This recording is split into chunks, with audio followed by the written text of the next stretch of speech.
secured 33 votes. In his acceptance speech, Sinona says that he will do his best to ensure the work of council operates smoothly. Fellow councillors, democracy will always involve robust debate, would always be differing in political view. That is the nature of the democratic governance. But our differences must never come at the expense of the dignity of this institution. As the Speaker, I commit to preside over this council with fairness, impartiality, and firm adherence to the legislation and the standing orders that guide us. Former ANC MP Vincent Smith has been sentenced to 7 years in prison for corruption. The Johannesburg High Court sentenced Smith after reaching a plea agreement with the state. Smith pleaded guilty to charges that include fraud, money laundering and the contravention of the Tax Act. The conviction relates to the corruption and fraud charges in his personal capacity as well as in his capacity as the sole director of Euroblitz 48. Smith failed to declare his interests in the company to Parliament, as well as the gratification that he received from facilities company Bosasa. Bosasa was subject to the Zondo Commission of Inquiry for State Capture in 2019 after being awarded government contracts worth over 2 billion rand, with about 76 million rand paid out in bribes. NPA IDEC spokesperson Henry Mamutame. He was effectively sentenced to 12 years on each of the counts, with each suspended for 5 years on condition that he doesn't commit the same offence during the suspension period. Smith will thus serve 7 years direct imprisonment for his involvement in criminality. The National Consumer Commission has announced the recall of more than 25,000 VW Polo Vivo vehicles following a defective handbrake. It's suspected the handbrake may not engage or could disengage unexpectedly, posing a safety risk when a car is parked on an incline. This is the third recall for the German manufacturer between 2025 and 2026. Consumer Commission spokesperson Peton Taba has urged Polo Vivo owners to urgently get their vehicles to any dealership for inspection. She further says the Commission is monitoring the recall closely to ensure compliance. We say to consumers to ensure that number one, you park your vehicle with additional precaution, such as selecting the first gear for manual vehicles or park for automatic models. Secondly, to ensure that you do not park your vehicle on the slope, uphill or downhill, until the inspection of your vehicle is done and required repairs have been completed. The DA plans to approach the Justice Department for answers over ongoing electricity problems at the Alexandra Magistrates Court. DA Member of Parliament Glenys Breitenbach says the Justice Minister needs to deal with the matter urgently. She was speaking to media during an oversight visit at the courthouse earlier today. The power outage forced a postponement of the case involving the son of late former Zimbabwean President Robert Mugabe. Mugabe and his co-accused Matonze are accused of shooting an employee at Mugabe's residence in Hyde Park last month. They were expected to bring a formal application for bail today. Breitenbach says even though the court has a generator, it's either broken or does not have fuel. Well, it's ongoing and unacceptable, and we will certainly be raising it with the Minister on an urgent basis. When I go back to Cape Town, I will have a discussion with the chairperson of our portfolio committee. We'll call the Minister urgently, and this isn't the only court that has a generator with no fuel. So either the generator is broken or there's no fuel, which is not helpful. You may as well not have a generator. The latest crime statistics for Gauteng have revealed that cash-in-transit heists remain a persistent problem in the province. Provincial Commissioner Tomim Tombeni delivered the third quarter crime statistics in the Gauteng legislature's sitting today. 13 cash-in-transit heists were recorded in the province between October and December last year. 5 more than were recorded in the same period the previous year. This is despite police intensifying intelligence-driven operations to combat a surge in CIT heists. Mtombeni says while there has been a rise in cases, there have also been arrests. Yesterday we had also Tshwane. We had in the early hours of the morning we had this cash in transit heist. With the follow through of the crime intelligence, we managed to follow systematically. We managed to get one person who was in the hospital, and when we're doing scientific investigation, we realized that this particular individual he is indeed linked also with other cases.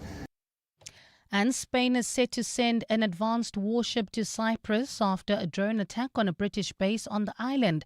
The Defense Ministry says the ship will offer protection.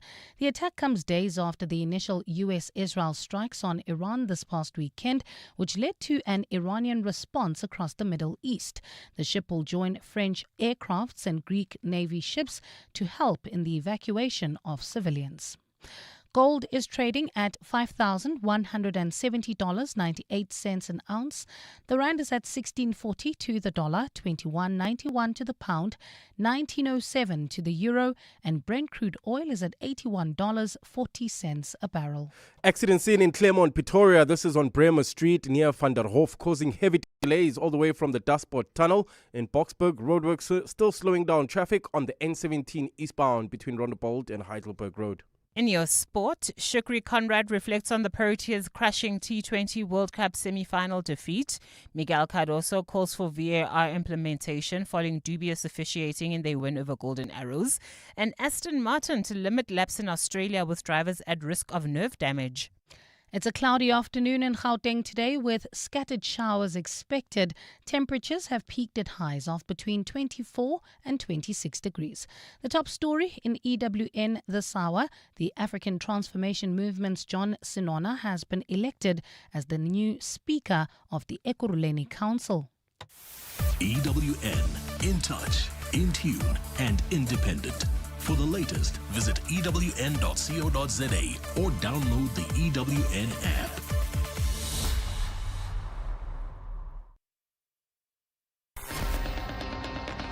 You're with John Perlman on 702. Streaming on the Prime Media Plus app, DSTV channel 856, 92.7 and 106 FM.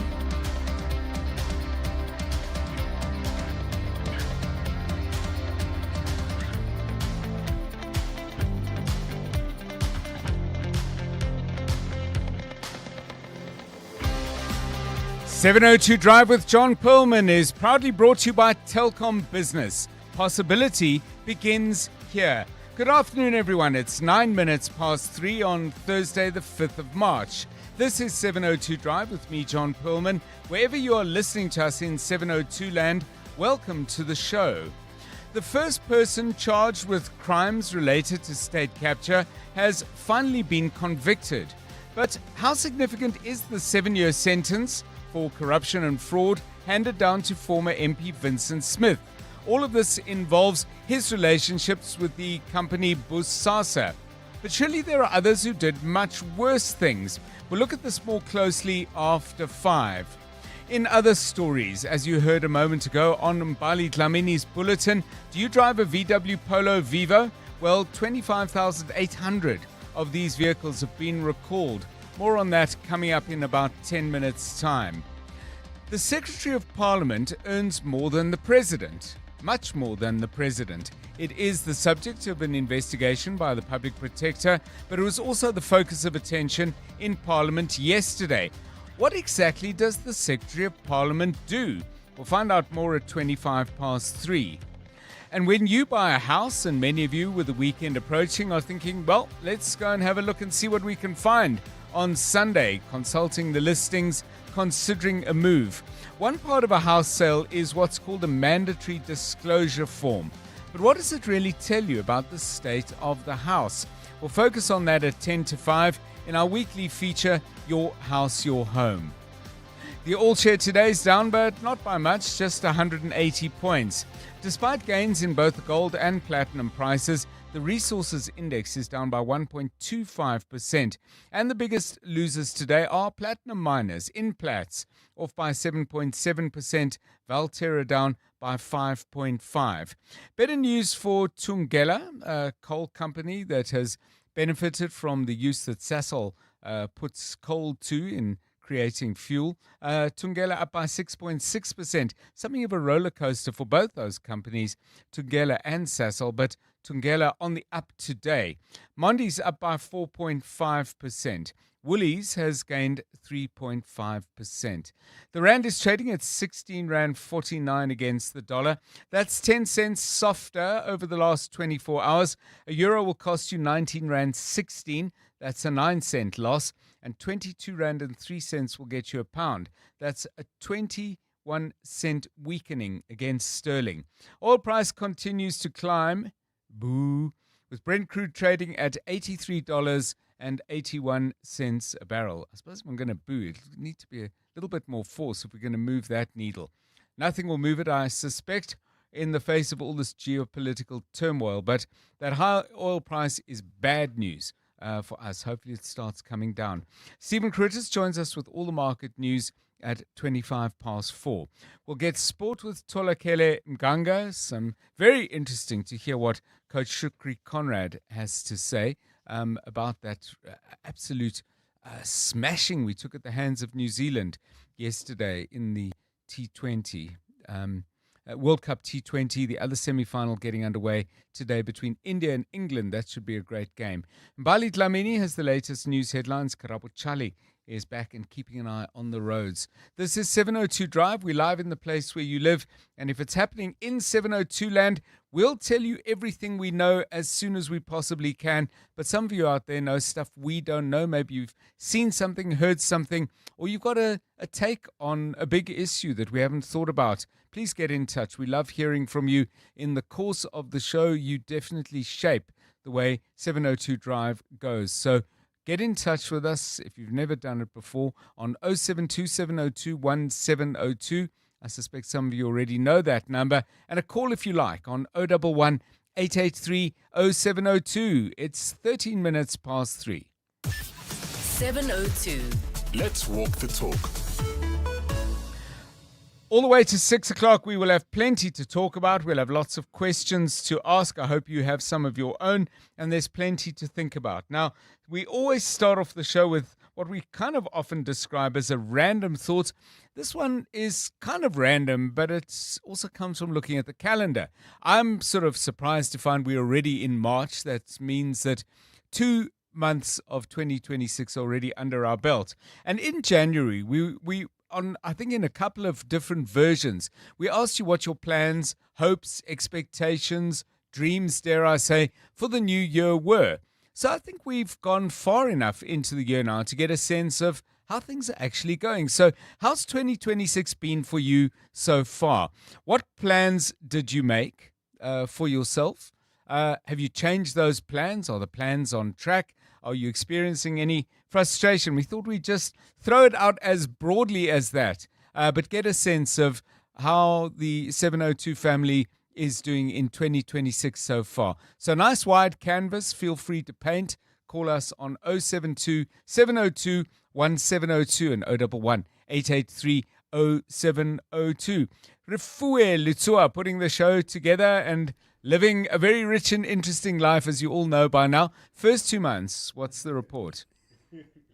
What an introduction. Good afternoon, John, and to the rest of the 702 family. So I feel like these first 3 months I feel like I've been sitting in a TED talk about how you allow people into your life, how much access you allow people to have. Okay. Yes. I never used to understand that, I'm a kind person, like you said in my introduction there.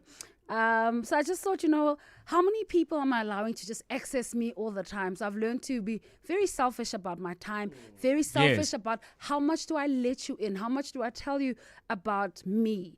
And I think for me, it's been about self-preservation, also just growth and thinking. I mean, yes, you can be open with people, but you don't have to be a completely open book. Leave something for the element of surprise, like, oh, I didn't know she could sing or she could bake.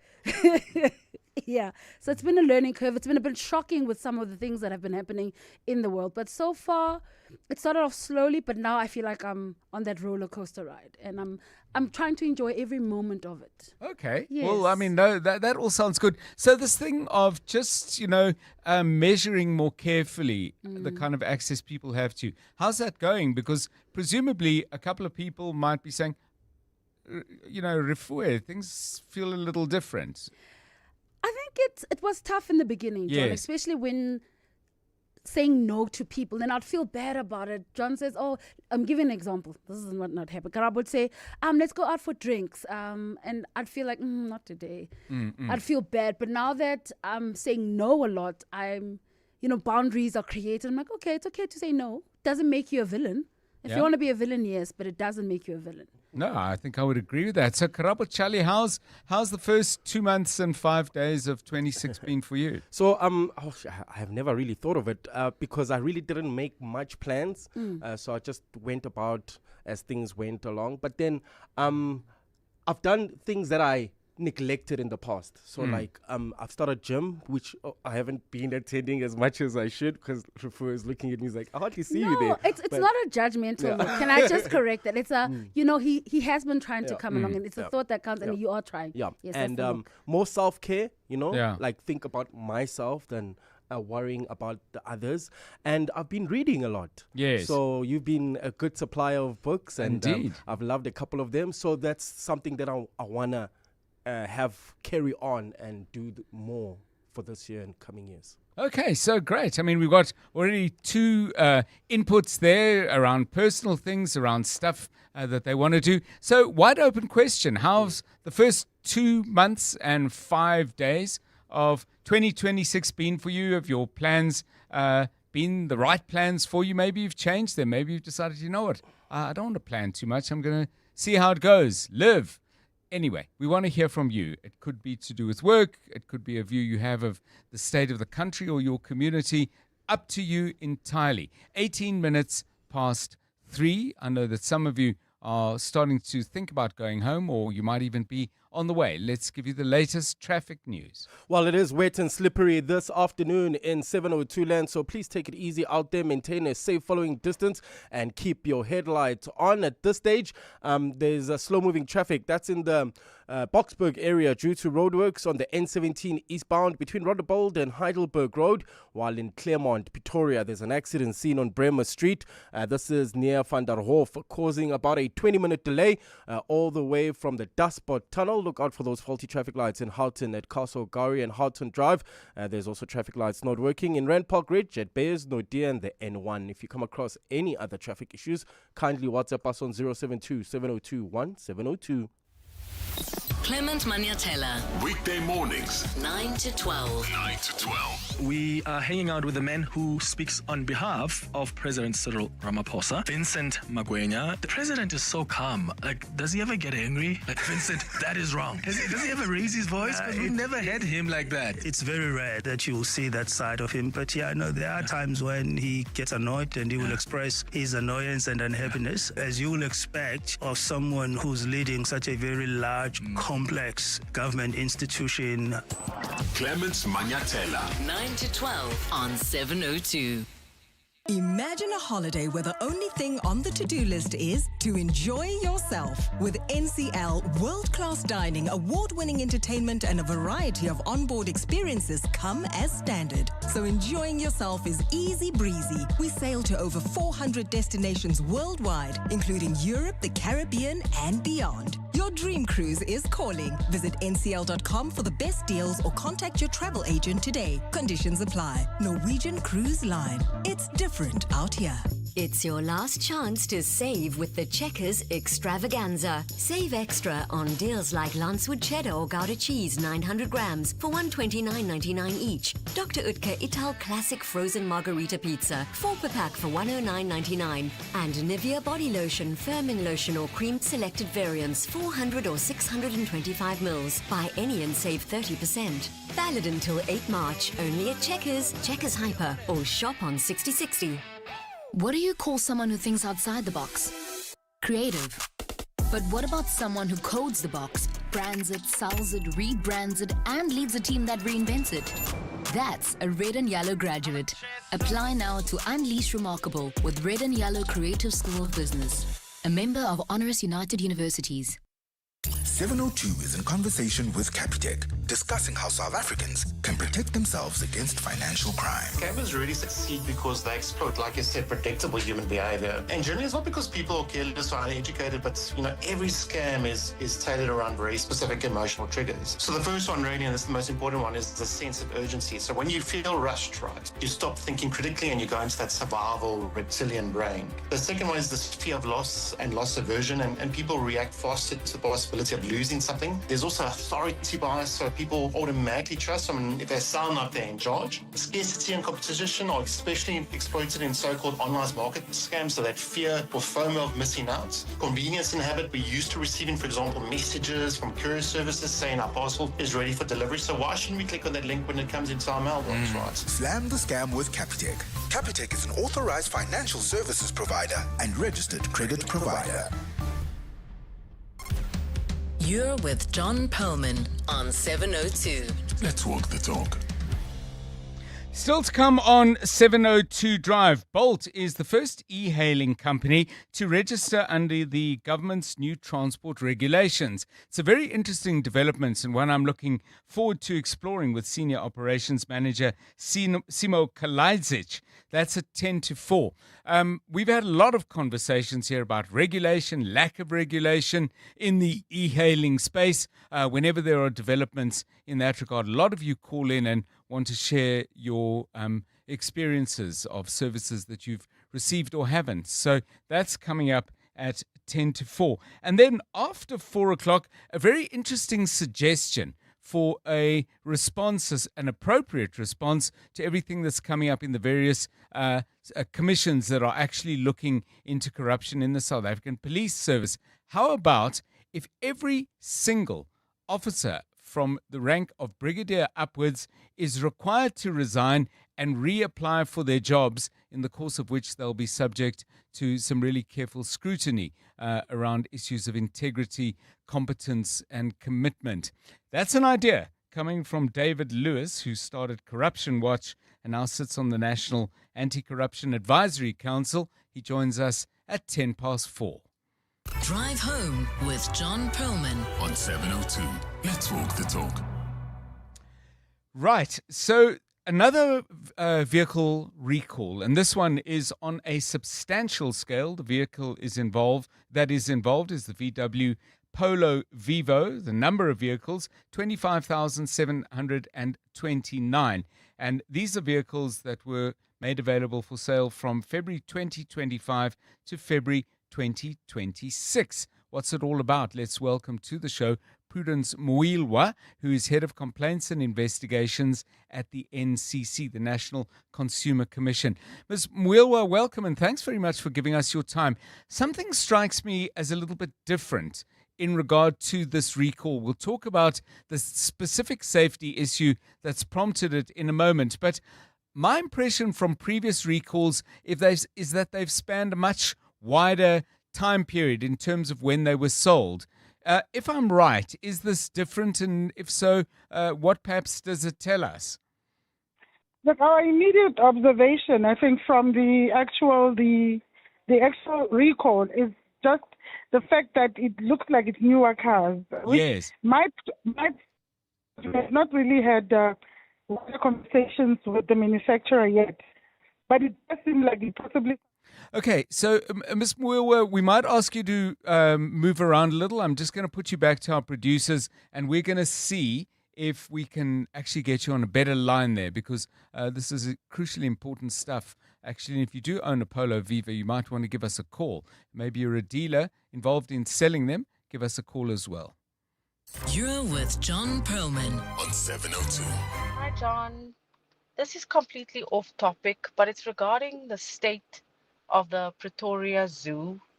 I mean, this is the biggest zoo in South Africa, and the state of the zoo is just, it's very sad. It's completely dilapidated, not maintained very well. The grass has just grown very long. There are hardly any animals there.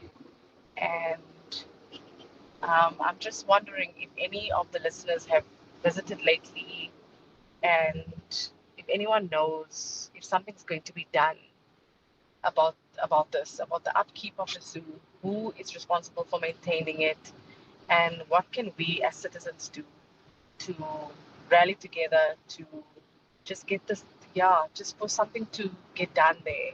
It's unacceptable. It's appalling. Thank you, Anonymous, always. Yeah, thanks so much for raising that alert. Anyone else been to the Pretoria Zoo lately? We'll try and get the city of Tshwane on to respond, but I'd like to build up a wider profile of what some of the specific problems are. We've heard not properly maintained grass, which is crucial because people go to zoos and picnic and use it as leisure time and not just simply walk around looking at the animals. And of course, the absence of animals, as is being suggested there, would be a huge problem, given this is a zoo. So call us on that if you can. We have Prudence Mwilwa back, Head of Complaints and Investigations at the National Consumer Commission. Welcome back, Ms. Mwilwa. You were starting to say these are very much newer cars, but we didn't get much further than that. So if you would pick up there, please. Hello, let's try one more time. Prudence Mwilwa, my line says that you're there. You don't seem to be hearing me clearly. Okay, one more click. Let's try it again. Prudence Mwilwa, good afternoon. No, I'm hearing kind of a electric sort of a noise, but no connection there. All right, let's see if we can reschedule that interview, and because it's a really important topic, these vehicle recalls. Now, I was asking you, how's your year been so far? I'm always interested to know. People make plans. Sometimes some people frame it in the form of a resolution. So this is what you've come up with so far. Mike says nothing happens yet. Hopefully soon something is going to come up. Maybe a job or winning the Powerball jackpot. Joey is unsure and says, I don't know, hey? And Sipho is in a similar position and says, I wish I could say something about it, although I suspect Sipho, in saying that, you perhaps saying that the year hasn't really come up to expectations or isn't perhaps going in the direction you would like. Bongani says, still job hunting and no luck yet. I even want to start going to security learning. I assume that's learning how to be a guard or something like that in the security industry. I'm assuming that's what you mean. G Squared says, it's like being awake during surgery. That sounds awful, and I'm sorry that the year is that bad. Boy Tumelo is also having a rough time and says, I took leave for the first time since September, and I have leave anxiety so bad, I struggle sleeping. So yeah, that's how it is. Olivia says, John, I'm ready for 2027, and we're only in March. I mean, it's an interesting thing that so many of you actually are having a really difficult time. And I'm sorry to hear that. And I in no way wish to discourage anybody who's having a bad time to call in. Please do keep those calls coming on 011 883 0702. ND is responding, I think, very much to what Rifue was saying about her setting some new boundaries, perhaps giving people less access to her, or certainly moderating that in some way. And Indy says, I'm all about cutting out people who are there to gain from me, but not adding value in my life. I've blocked 1,000 plus and muted a few this year. I'm minding my own business. If you don't tell me about it, but choose to put it on status, I won't ask. I will ignore it flat, as no one can see whether I read it or not. That's a wide circle of social media connections. I mean, talking about around 1,000 people. I don't think I'm any. Actually, no, now that I think about it, if you count people I don't know, but who I'm on social media terms with, yeah, then I see how you get to that number. 3:30 on 702 Drive. As I say, we'll try and get that National Consumer Commission story up and running and audible, crucially, on 702 Drive a little bit later, because I'm sure many of you have questions and concerns in that regard. The other thing, of course, you need to know about is what's happening in the news. It's 3:30. Bali Dlamini, very good afternoon to you. Thanks, John. Good afternoon. National Assembly Speaker Thoko Didiza says she does not believe processes were manipulated by her predecessor in determining the 4.4 million rand salary for Secretary to Parliament Xolile George. Didiza briefed a heated meeting of the Joint Standing Committee on the Financial Management of Parliament, presenting members with a file containing a confidential paper trail related to George's appointment and salary. This as ANC MPs closed rank around former Speaker Nosiviwe Mapisa-Nqakula, contending she did not mislead Parliament when she approved George's salary hike of almost 70% during his first 7 months in office. Lindsay Dentlinger reports. When the two houses of Parliament approved Xolile George's appointment in 2022, no salary was attached to the House resolution. Last night, Speaker Thoko Didiza said all 4 shortlisted candidates were made aware that a benchmarking exercise for an appropriate salary for the position was taking place concurrently with the selection process. From where we're sitting as executive authority, we don't have any indication of the manipulation unless honourable members know what might that manipulation have been. But the EFF's Mpile Motwe said the ANC was to blame for the mess and the advertisement had been misleading. The process was engineered to circumvent the problem that was created by him accepting a lower salary. Didiza says no further changes have been made to George's 4.4 million rand salary since the start of the 7th administration. Lindsay Dentlinger, Eyewitness News, Parliament. The case against a businessman accused of attempting to bribe the Cape Town city manager with 4 million rand has been postponed. Sean Rus appeared in the Cape Town Magistrates Court today following his arrest. It's alleged that Rus approached Lungelo Mbandazayo, offering him 4 million rand in exchange for help in securing municipal contracts, as well as to halt an internal investigation. Instead of accepting that offer, Mbandazayo alerted the police and assisted in an undercover operation at a shopping mall in Somerset West. Ntutuzelo Nene reports. Police say Sean Ross was arrested after allegedly handing over 1.4 million rand to Mbandazayo as a first installment of the promised bribe. The case has been postponed to next Thursday for bail information. Meanwhile, the court has ruled that Ross's photograph may not be published until the state and defense decide whether an identity parade will be necessary. Ross's lawyer, William Booth, has requested that his client be held in the hospital section of the prison. He told the court that Ross suffers from diabetes and hypertension and requires special medical care. Ndutuzelo Nene, Eyewitness News in Cape Town. And Johannesburg officials remain on high alert with scattered showers expected to continue across Gauteng this afternoon. The South African Weather Service had warned that there was a 60% chance of rain with severe thunderstorms expected today. The service has also warned of a chance of localized flooding as well as damaging winds. Joburg Emergency Service spokesperson Robert Mulawudzi says no incidents have been reported so far, but residents are urged to avoid low-lying areas. From our side as the City of Johannesburg Emergency Management Services, we remain on high alert together with our specialized team which responds to water-related emergencies, our Swift Water Rescue Unit, monitoring all 7 regions of the city for any emergencies which might occur. While it is a cloudy afternoon in Gauteng with those scattered showers expected in most parts, temperatures have peaked at highs of between 24 and 26 degrees. Tembisa heading towards Irene, expect about a 20-minute delay on the R21 northbound approaching Olifantsfontein Road, while in Midrand, bumper-to-bumper traffic N1 northbound from the Betleans Change to New Road, and in Lone Hill, traffic heavily backed up on Main Road between Zinia and Lone Hill Boulevard. The top story in EWN, National Assembly Speaker Thoko Didiza says she does not believe processes were manipulated by her predecessor in determining the 4.4 million rand salary for Secretary to Parliament Xolile George. Aubrey Masango. Weekday evenings. 8 to midnight. What I believe is a bigger part of the war that is taking place at the moment. I am intrigued by the propaganda war. I've been watching how there seems to be a pattern. Certain demographics of people will sympathize with one side. Broadly speaking, you'll see that most Westerners, perhaps even white folk, will be more sympathetic to America and Israel. And most black folk and people who were once colonized will be more sympathetic to the Iranian cause. Aubrey Masango. 8 to midnight on 702. 702.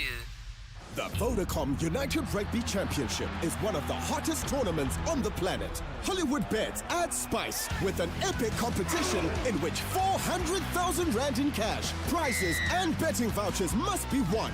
Prizes include a Vodacom URC VIP experience and a glamorous Table Mountain adventure.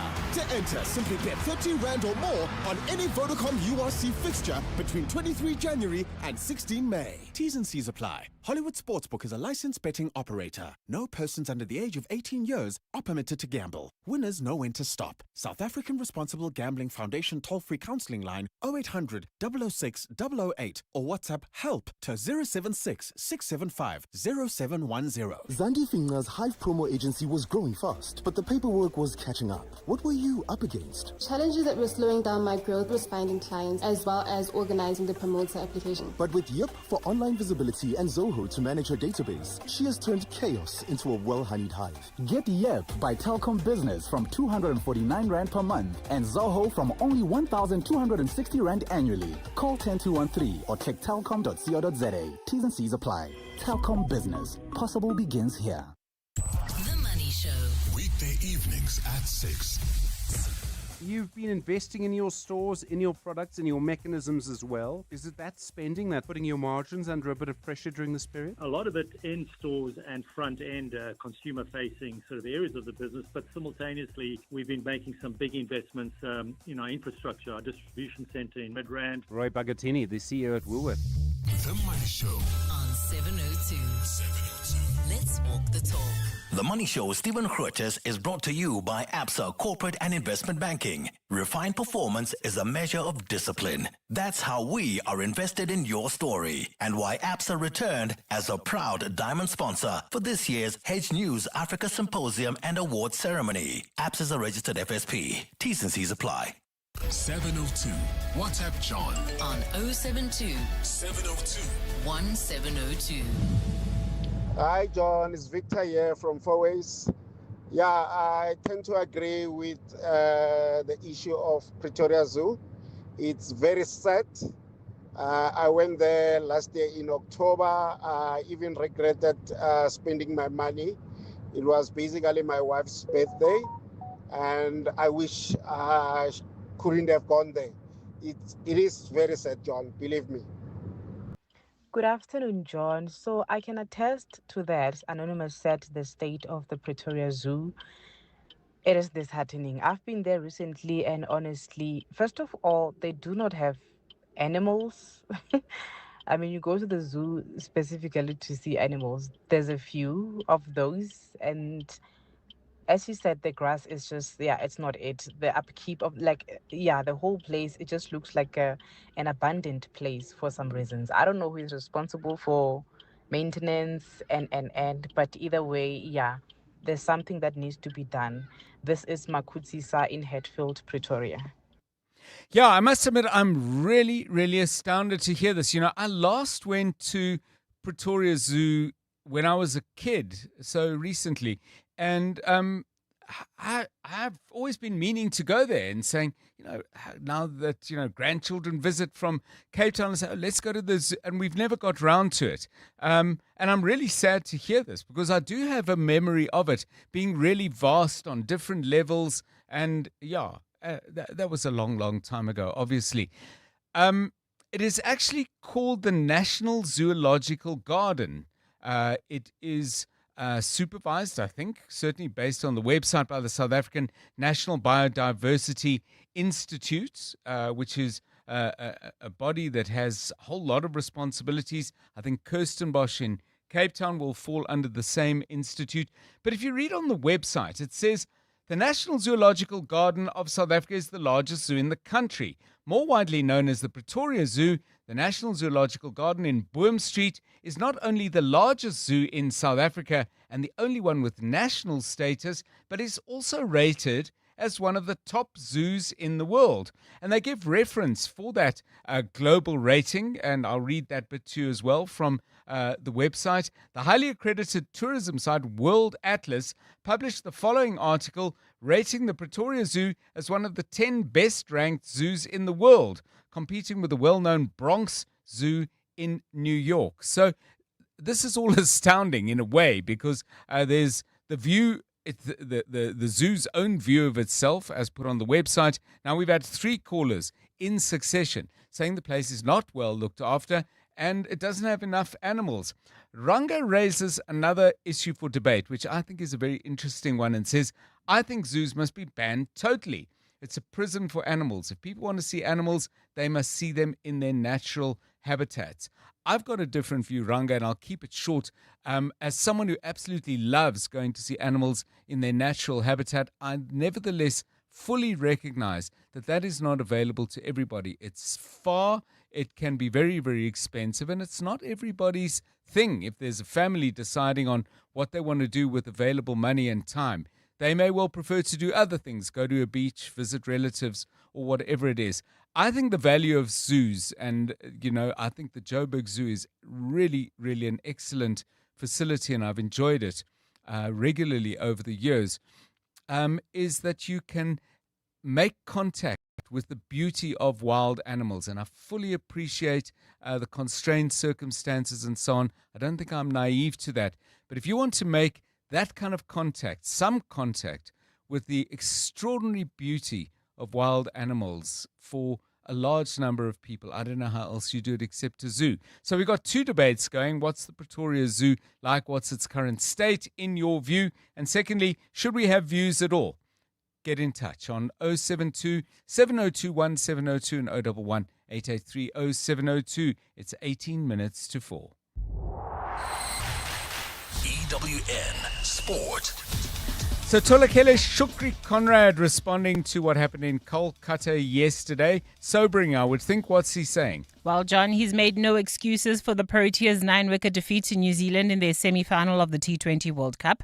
South Africa went into the match unbeaten but were blown away by the Black Caps, who chased down their victory target of 170 with 7.1 overs to spare.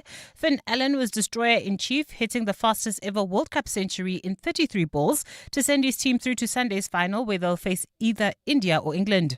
We needed to bowl particularly well, and we needed to create opportunities. We created the one opportunities, a few went flying over the fielders, and such is the nature. Especially when you've got 2 explosive opening batters like they have, if things don't go to hand and a fast outfield like this and good wicket, things can run away from you very quickly. And we always felt that it was something, 170, we needed to be really, really good with the ball and create opportunities, which unfortunately we didn't. On the pitch, England won the toss and chose to field against the defending champions, with India currently at the crease on 35 for the loss of 1. That's after 3 overs. Batting is Kishan on 1 alongside Samson on 25. Switching over to the Betway Premiership, where Miguel Cardoso has called for VAR to be implemented in South African football after Mamelodi Sundowns were denied a legitimate goal in their 2-1 victory over Golden Arrows. Nuno Santos thought he'd scored, only for the effort to be ruled out after Ikram Reyners was judged to be in an offside position and interfering with play. That's despite not touching that ball. Despite controversy, the Brazilians held on to remain tied on top with Orlando Pirates, with only goal difference separating the two. It's too many mistakes. I think the VAR in South Africa should be a reality as quick as possible, of course. It can also help to regulate in which pitches matches are played, because it seems that also in South Africa, some championship matches are played in venues that are not in the level of the championship, of the teams, of the football that South Africa wants to have. It's very clear that. So VAR is not for tomorrow, it's for yesterday. VAR implementation is a process that will take time, because there's also need to educate the VAR referees. Mikel Arteta has once again dodged questions regarding Arsenal's style of play following their 1-0 win over Brighton, which saw them open a 7-point gap at the top of the Premier League standings. That's after Fabian Hutzler flagged what he regarded as the Gunners' time wasting during that encounter, while it's the 10th time this season the London side have won by a single goal. I love my place. That's the highlight. I love my players. We love our players, and I love the way we compete. They love our players. I mean, every time they talk about our players, I think they are the most loved ones in the country. When you are in the position that we are in, obviously they want to take that away from you. That's normal. That's a sport. We need to take that with normality, and we need to confront it in the right way. And Aston Martin will limit their laps at the season-opening Australian Grand Prix to avoid the risk of their drivers suffering nerve damage. That's from vibrations coming through the steering wheel. Team principal Adrian Newey says vibrations from the Honda-supplied power unit were transferring to the chassis and placing a strain on Fernando Alonso and Lance Stroll's fingers. Tola Mganga, Eyewitness News Sport. EWN Traffic. 14 minutes now to 4 o'clock. The very latest traffic news, please. Karabo Charlie. Yes, wet, slippery roads are still in raining Gauteng, so please take it easy. Allow for extra traveling time. Maintain a safe following distance. And remember, keep your headlights on. At this stage in Tembisa, you can expect about a 20-minute delay. That's heading towards Irene. On the R21 northbound, approaching Olifantsfontein Road in Midrand, bumper-to-bumper traffic. On the N1 northbound from the Patroons Change to New Road, while in Lone Hill, traffic is heavily backed up on Main Road between Zinnia and Lone Hill Boulevard. And in Boksburg, we still have those roadworks slowing down traffic heading towards the Brakpan area on the N17 eastbound between Rondebolt and Heidelberg Road. If you come across any other traffic issues, kindly WhatsApp us on 072-702-1702. There's more EWN on air, online, and on the EWN app. You're now listening to 702 Afternoon Drive with John Perlman. Brought to you by Telkom Business. Possible begins here. You're with John Perlman on 702. So we asked you a question at the beginning of the show. You might not have been with us. If you've just joined, welcome. Of course, welcome to all of you who are there from 3 o'clock or have been listening throughout the 702 day. But the question I asked you is 5 days and 2 months into 2026. How's the year been so far? Did you have plans? Are they taking shape? Maybe you've changed those plans, not because they weren't working out, because you actually figured this isn't quite the plan for me. Virtually all of the feedback I've had so far has conveyed a strong sense that people are really struggling. Some of it is with the environment, i.e. issues around employment and so on, and others, it would appear, are taking some personal strain as well. Nomsa, though, has this to share: a blessed year ahead. I got a permanent job after 20 years of struggle. Nomsa, we're absolutely thrilled that's happened, and we can only say well done after battling literally for 2 decades, and long may your better fortune, which sounds very well deserved indeed, continue. Rosie says, so far God has been good to me. I cannot complain. So please keep those stories coming. We'd like to hear from you. Give us a call on 011 883 0702 and 072 702 1702. Tolakele, how would you answer that? I'd give it like a 7.5. That's good. But also, I didn't go into the year with a lot of like goals and resolutions. They're like the things that I know that I have to complete, and those are standard. But I just said to myself, this year is more about having fun and enjoying the little moments. Every day that I wake up, it's an opportunity to do like one thing that I like. Yes. So always make sure that during the day, there's one thing that I was like, that was fun and I enjoyed that. And thankfully, I've done like 98% of those things every day.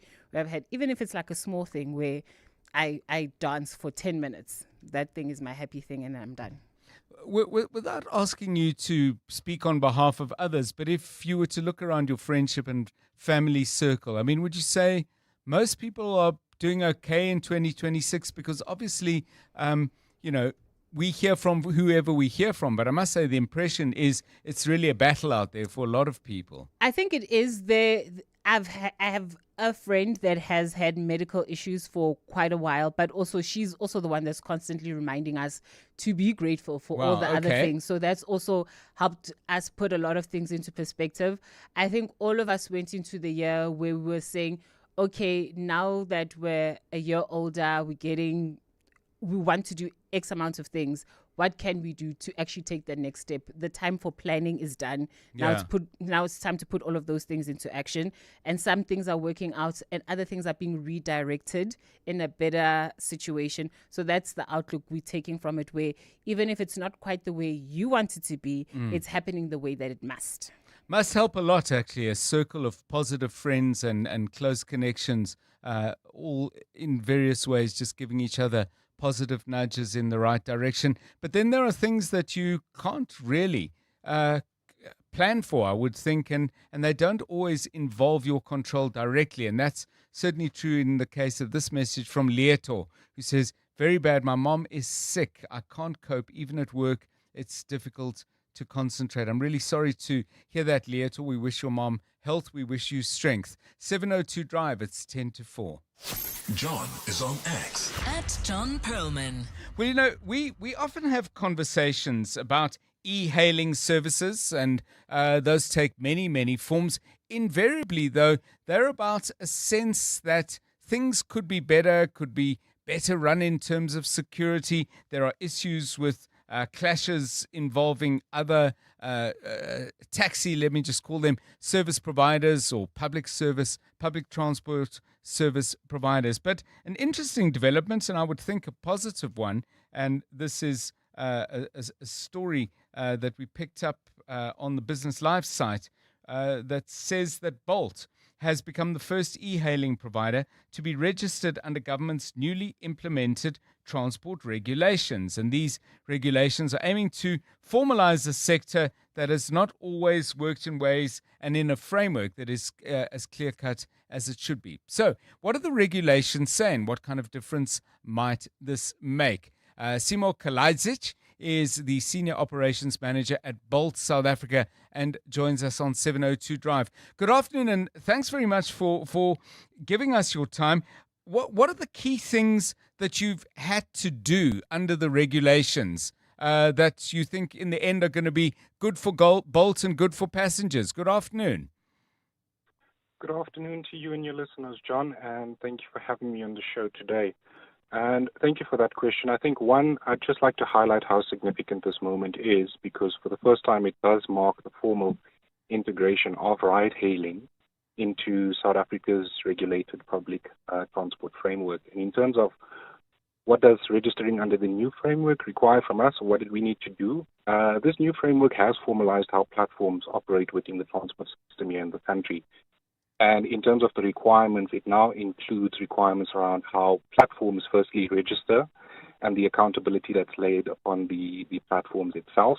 We also now will also be subject to data sharing when the regulators actually ask us for this. Additionally, we also need to now ensure that our drivers are operating who are operating on the platform are now operating within the licensing and permitting requirements of this new regulation. And lastly, but most importantly, it's the enhanced safety oversight. What it does mean is it essentially ensures that platforms are now no longer operating in a grey area, and there is now a clear regulatory home for e-hailing.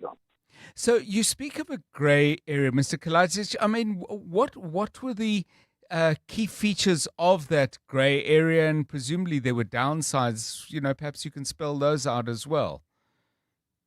Sure. So for the most part, John, Bolt has always operated within the legal framework that has been available at the time. And what has essentially now changed is that the government has introduced a specific regulatory structure tailored for e-hailing platforms specifically, and we welcome that clarity. What it does do now, it formalizes and strengthens what has already been an ongoing compliance effort. And just to reflect back on how we've operated in the past, there's been a lot of confusion as to whether we fall under meter taxis or do we fall under our own category of transportation. And this is what this regulation is now brought to light. We as e-hailing don't fall under either meter taxi or any other forms of transport, but we are an isolated form of transportation within the greater public transport framework of the country. One of the issues that has come up quite a lot, and invariably when we talk about the sector, we get calls from drivers, not obviously only from Bolt, but from other platforms like Uber as well. One of the issues appears to be a feeling that there's simply too many vehicles and drivers for the amount of trade. Now, firstly, your view on whether that is the case, but secondly, do the regulations say anything about this, or do they create an enabling framework in which that could either be investigated or acted on? Thank you for that question, John. I think when we look at the transport sector, e-hailing specifically, the need for this service continues to grow as people continue to adopt many other forms of transportation. Sometimes people choose not to even invest in a vehicle because they do find that public transport turns out to be a lot cheaper when you compare the costs around fuel, maintenance, and e-hailing specifically also plays a role in that, where you can reduce the cost it takes when you compare owning a vehicle versus just using ride-hailing for your day-to-day, right, for your errands, transporting friends or family. And in terms of the amount of vehicles on the roads today, like I said, the demand is ever growing. And at the same time, we are working very closely with the regulators to better understand what type of supply and demand studies do need to be taken to ensure that, yes, we don't oversaturate the market, of course, but at the same time, we do need to inform these decisions with the regulator by bringing also the type of data that we as platforms are collecting, because I feel at the same time, as much as regulators will be looking at the transport ecosystem and how we evolve from where we are today, they do need a lot of data to inform that decision, and that's where we fit in and are always happy to provide that data to essentially guide us on where to next. Do these regulations, just a final question then, either clarify or perhaps give you requirements in regard to HR, because, you know, as I said, quite often we get calls from various people, passengers and drivers, and certainly we don't always hear from drivers who are happy. Is there anything in regard to labor relations, in regard to recognition of worker entities and so on? What do the regulations say on this, if anything at all? Thank you, John. Specifically to the regulations around transportation and e-hailing specifically, no, these do not cover that. There are obviously prerequisites that we do need to inform the regulator around, either particular drivers who we do suspend from the platform for various reasons from either safety or conduct. That is a requirement that we do need to share this information in real time with the regulators, because at the end of the day, that operating license that has been issued to a driver partner, if essentially that individual is no longer in the e-hailing industry, that license needs to be revoked and issued to somebody else who actually qualifies. So there will be that information we do share with the regulators around driver terminations, but nothing per se around the employment status of drivers.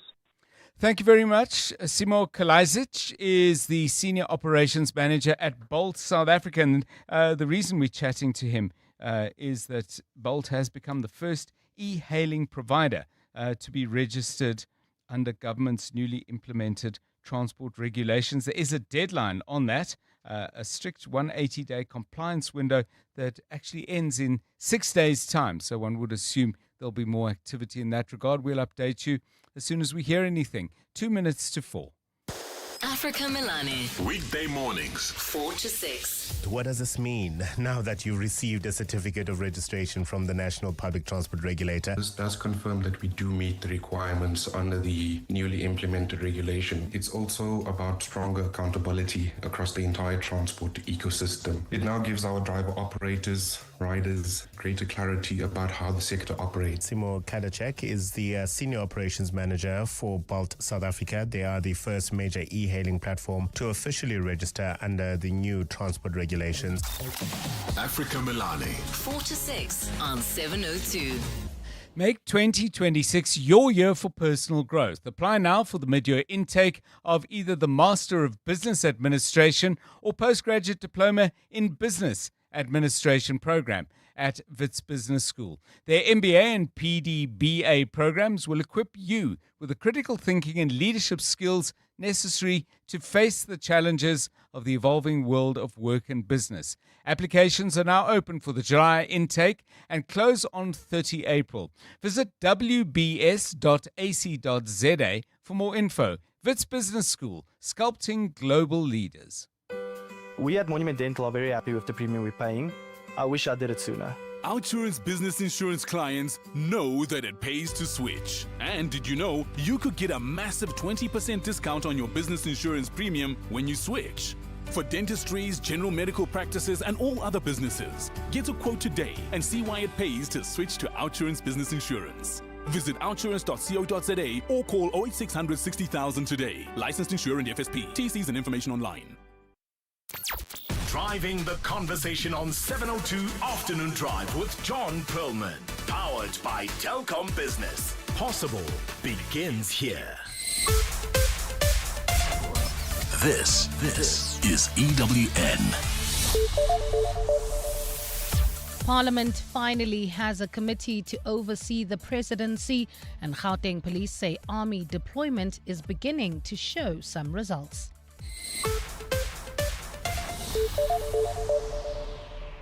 Good afternoon, I'm Bali Dlamini.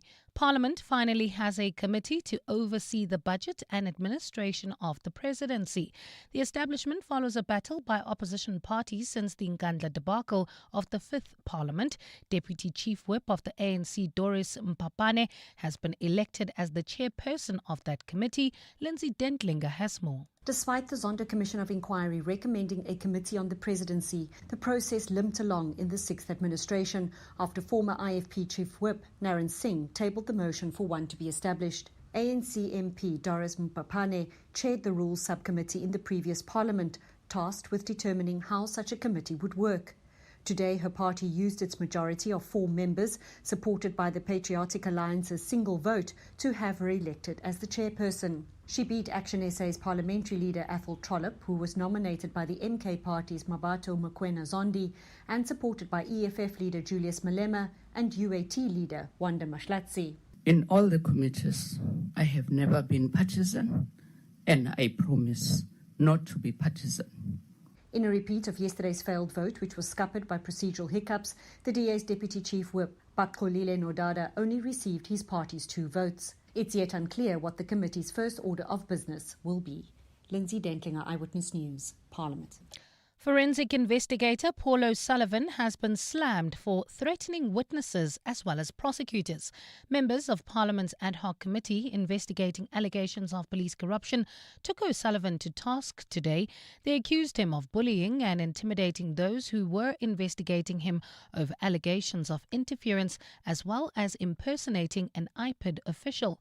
O'Sullivan is back before the committee today after storming out of proceedings last week while still facing questions from evidence leaders. Babalondenze reports. Paul O'Sullivan received a hostile reception from MPs when he took to the witness stand again today. After apologizing for his walkout, O'Sullivan faced a barrage of questions over his conduct towards former Acting Commissioner Khomotso Phahlane and prosecutor Michael Mashucha, who have both implicated him. Committee member Sibonelo Nomvalo. But I'm very worried about your character. You threaten people with ease. EFF leader Julius Malema also questioned O'Sullivan's treatment of senior police and accessing the personal information of MK Party MP David Skosana. Where you come across personal information about people and you use it to silence them. And that fits very well into the narrative that you have become this bully in the country where you do as you wish. And you wanted to do that with Honorable Skosana.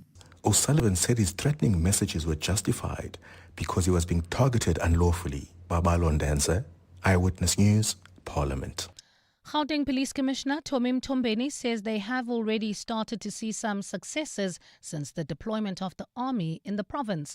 Mtombeni made the comments while delivering the third quarter crime statistics in a sitting of the Gauteng legislature today. During his State of the Nation address, the president announced the stationing of soldiers in Gauteng to help police fight illegal mining as well as gangsterism.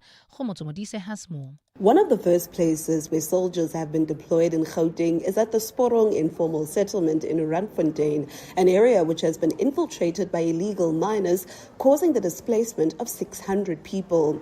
Provincial Police Commissioner Tomim Mtombeni says their work can already be seen. We also deployed them on Shaft 9 in Krugersdorp, where we have arrested quite few individuals for illegal. We have recovered Pendukas in there. But Mtombeni insists the officers will not be doing police work, but they'll be supporting the officers. Meanwhile, Chairperson of the Community Safety Committee, Bandile Masuku, mentioned the importance of allaying the public's fears on the deployment of the army following the death of Collins Khoza in 2020, an Alexandra man who died from injuries sustained after being assaulted by a soldier. Khomutso Modise, Eyewitness News, Johannesburg. The African Transformation Movement's John Sinona has been elected as the new Speaker of the Ekurhuleni Council. Sinona beat the EFF's Nkululeko Dunga for that position during a vote this afternoon. The Speaker's position became vacant last week following the resignation of Dora Mlambo, who was appointed as the MMC for Economic Development. In his acceptance speech, Sinona says he will be doing his best to ensure that the work of Council continues smoothly. Fellow councillors, democracy will always involve robust debate, would always be differing in political view. And that is the nature of the democratic governance. But our differences must never come at the expense of the dignity of this institution. As the Speaker, I commit to preside over this council with fairness, impartiality, and firm adherence to the legislation and the standing orders that guide us. And Spain is sending an advanced warship to Cyprus after a drone attack on a British base on that island. The Defence Ministry says the ship will offer protection. The attack comes just days after the initial US-Israel strikes on Iran this past weekend, which led to an Iranian response across the Middle East. The ship will be joining French aircrafts as well as Greek Navy ships to help the evacuation of civilians. Gold is trading at $5,170.64 an ounce. The rand is at 16.32 to the dollar, 21.93 to the pound, 19.08 to the euro, and Brent crude oil is at $81.40 a barrel. Bumper-to-bumper traffic in Midrand on the N1 northbound between the Bacloons Change and New Road. Lone Hill traffic remains heavily backed up on Main Road between Zinia and Lone Hill Boulevard. Protea Glen Soweto expects some delays on the N12 westbound from the R554 Abu Bakr Drive all the way to the R558. In your sport, Shukri Conrad reflects on the Proteas crushing T20 World Cup semi-final defeat. Miguel Cardoso calls for VAR implementation following dubious officiating in their win over Golden Arrows. And Aston Martin to limit laps in Australia with drivers at risk of nerve damage. A cloudy Friday in store for Gauteng tomorrow with thundershowers expected. Johannesburg drops to an overnight low of 15 degrees, peaking at a high of 18. Pretoria 17 and 20 and Vereeniging 17 at a high of 19 degrees.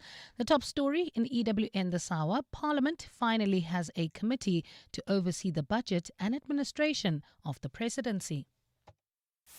EWN, in touch, in tune, and independent. For the latest, visit ewn.co.za or download the EWN app.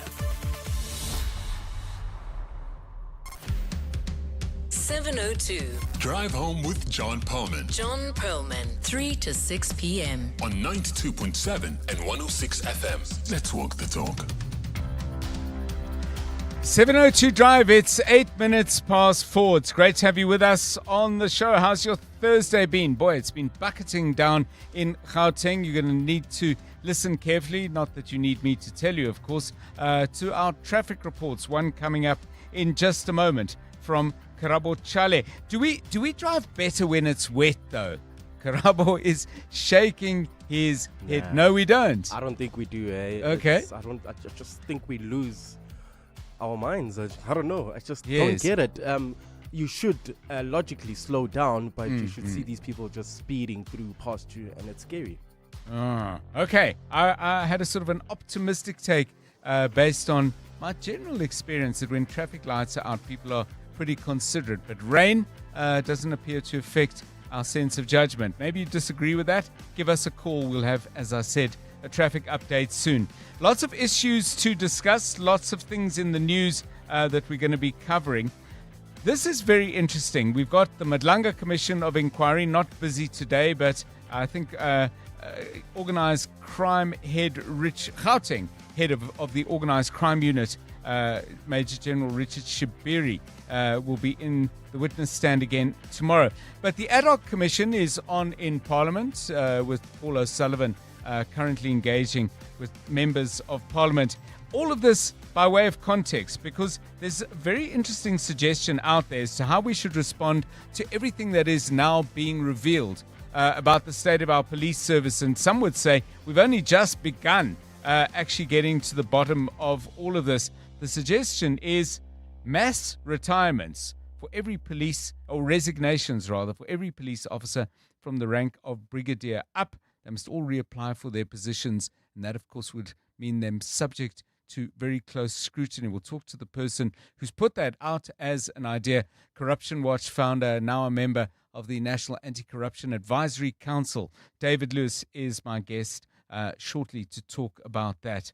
The other thing that we're going to chat about in this half an hour, Parliament last night was talking about, and it would seem trying to justify the fact that the Secretary of Parliament earned a salary of 4.4 million rand. That's now been bumped up to nearly 5 million rand, a salary substantially in excess of the amount of money paid to the President of the country, Cyril Ramaphosa. So the question we're going to ask of Lawson Naidoo at the Council for the Advancement of the South African Constitution, what exactly does the Secretary of Parliament do?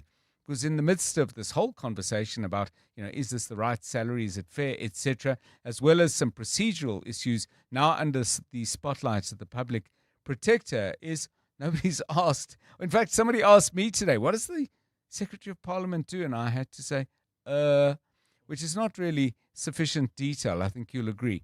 Few other things that are on your minds. For some reason, we are engaged in quite an animated and extremely interesting conversation about zoos. Started off with someone complaining about the state of the Pretoria Zoo, at the South African National Zoological Gardens, I think is the full and correct name. A couple of other people weighed in and said, yeah, it looks terrible.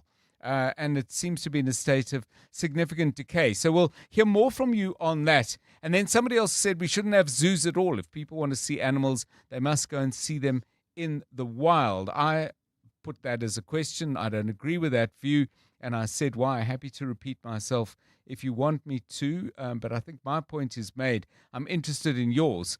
0727021702, to which Tapelo adds another layer. He says, your question about zoos is open or close them. Mine is also a question. Whose needs matter more?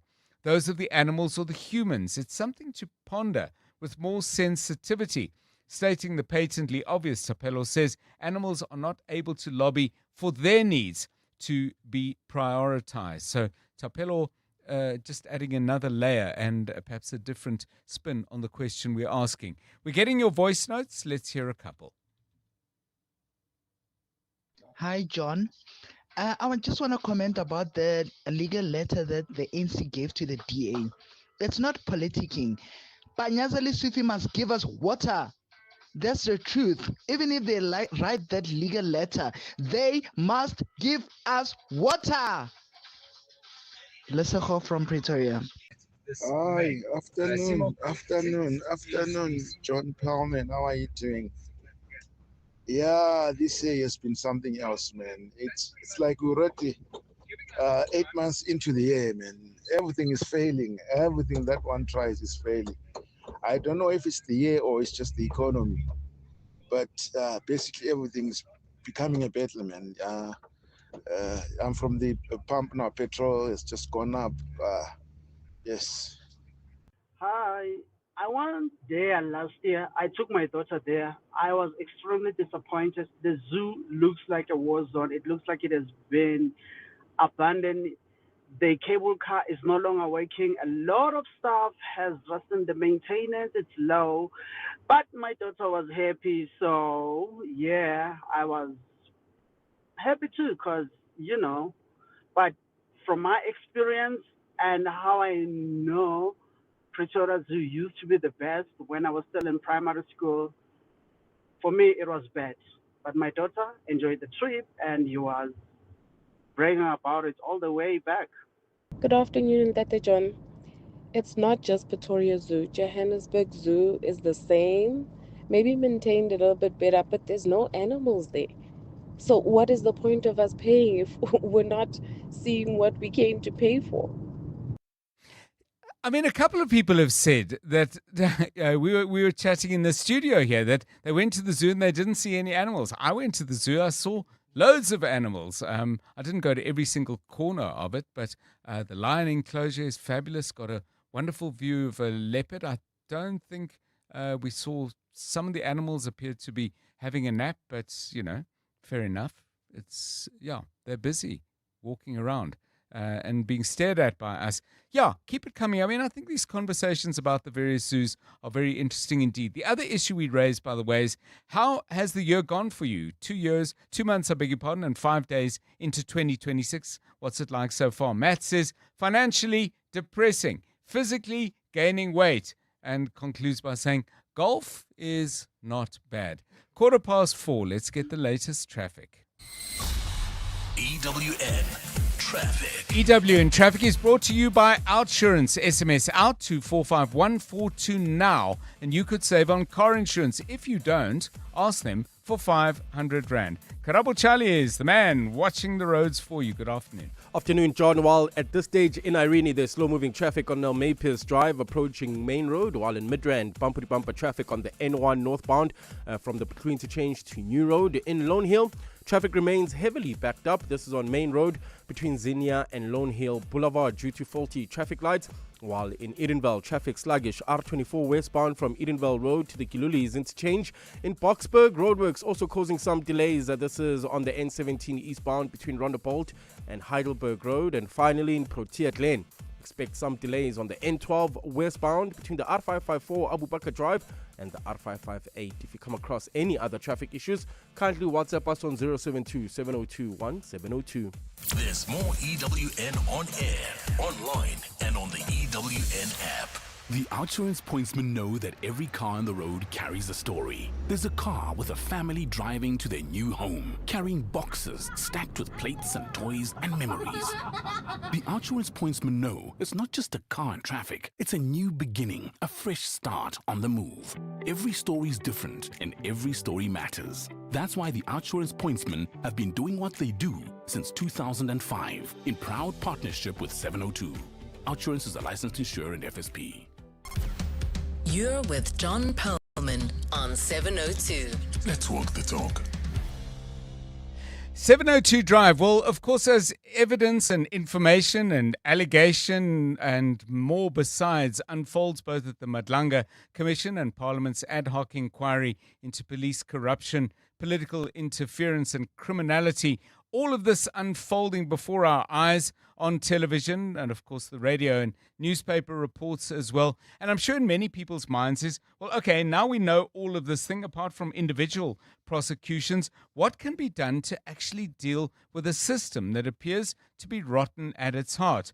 Well, a very interesting and, dare I say, radical suggestion has come out from somebody who has engaged with the problems of corruption in South Africa over a great many years. David Lewis was the founder of the organization that, of course, still exists, Corruption Watch. He currently sits as a member of the National Anti-Corruption Advisory Council.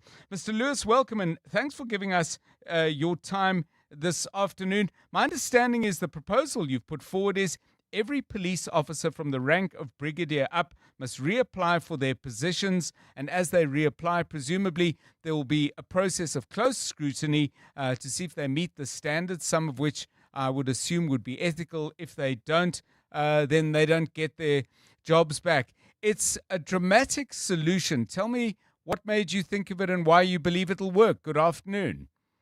Well, hi, John. You know, what made me think of it is that, you know, if it's not evident now to everybody that we have a real crisis in SAPS, then it's never going to be evident. In fact, not only do we have a crisis in SAPS, but what has been revealed by both, particularly by the Madlanga Commission, is that the problem doesn't necessarily rest with constables on the street taking bribes here and there. It's with the senior officer corps of SAPS, which I have to tell you, A, is huge. I cannot believe it needs to be the size that it is. And B, many of these officers were appointed irregularly. They were appointed during the Zuma period. I mean, I know, for example, in the Hawks, when Brigadier Ntlemeza or General Ntlemeza was head of the Hawks, he's said to have appointed something of the order of the 40 people immediately below him in rank. And they often took advantage of regulations that allowed them to be appointed out of the ordinary mechanisms for appointing. So I think that, the best way of doing this is to look at all those appointments. Have people subject themselves to an interview process like we all had to go through to get our jobs. Have that interview process governed by human resource management principles. In fact, I would like to think by human resource experts, as well as people who are experts in policing. Advertise what posts are being looked at, but you're not asking for additional candidates, but ensure that the public are reasonably well informed, and see if people are capable of doing their job, or if they should be better moved to another job. Let that be the decision of the selection committee, and if they don't pass muster, buy them out if necessary. Yes.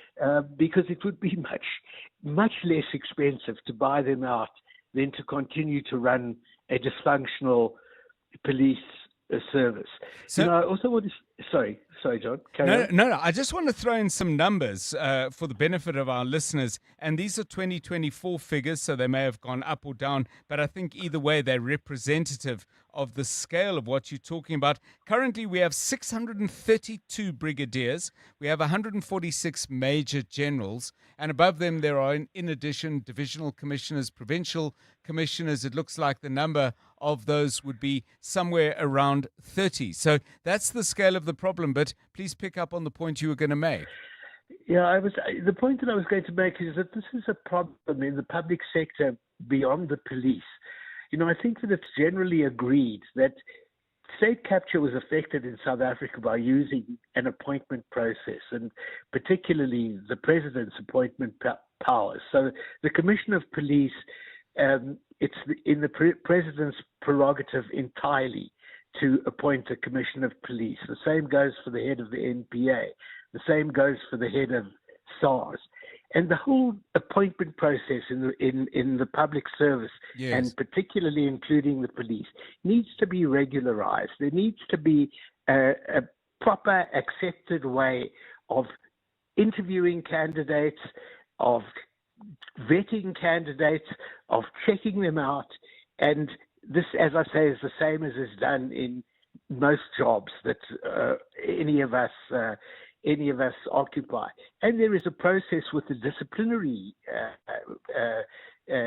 process. There's a problem with the disciplinary processes in the public sector as well, particularly in the police, actually, where it is unbelievably difficult to fire anybody.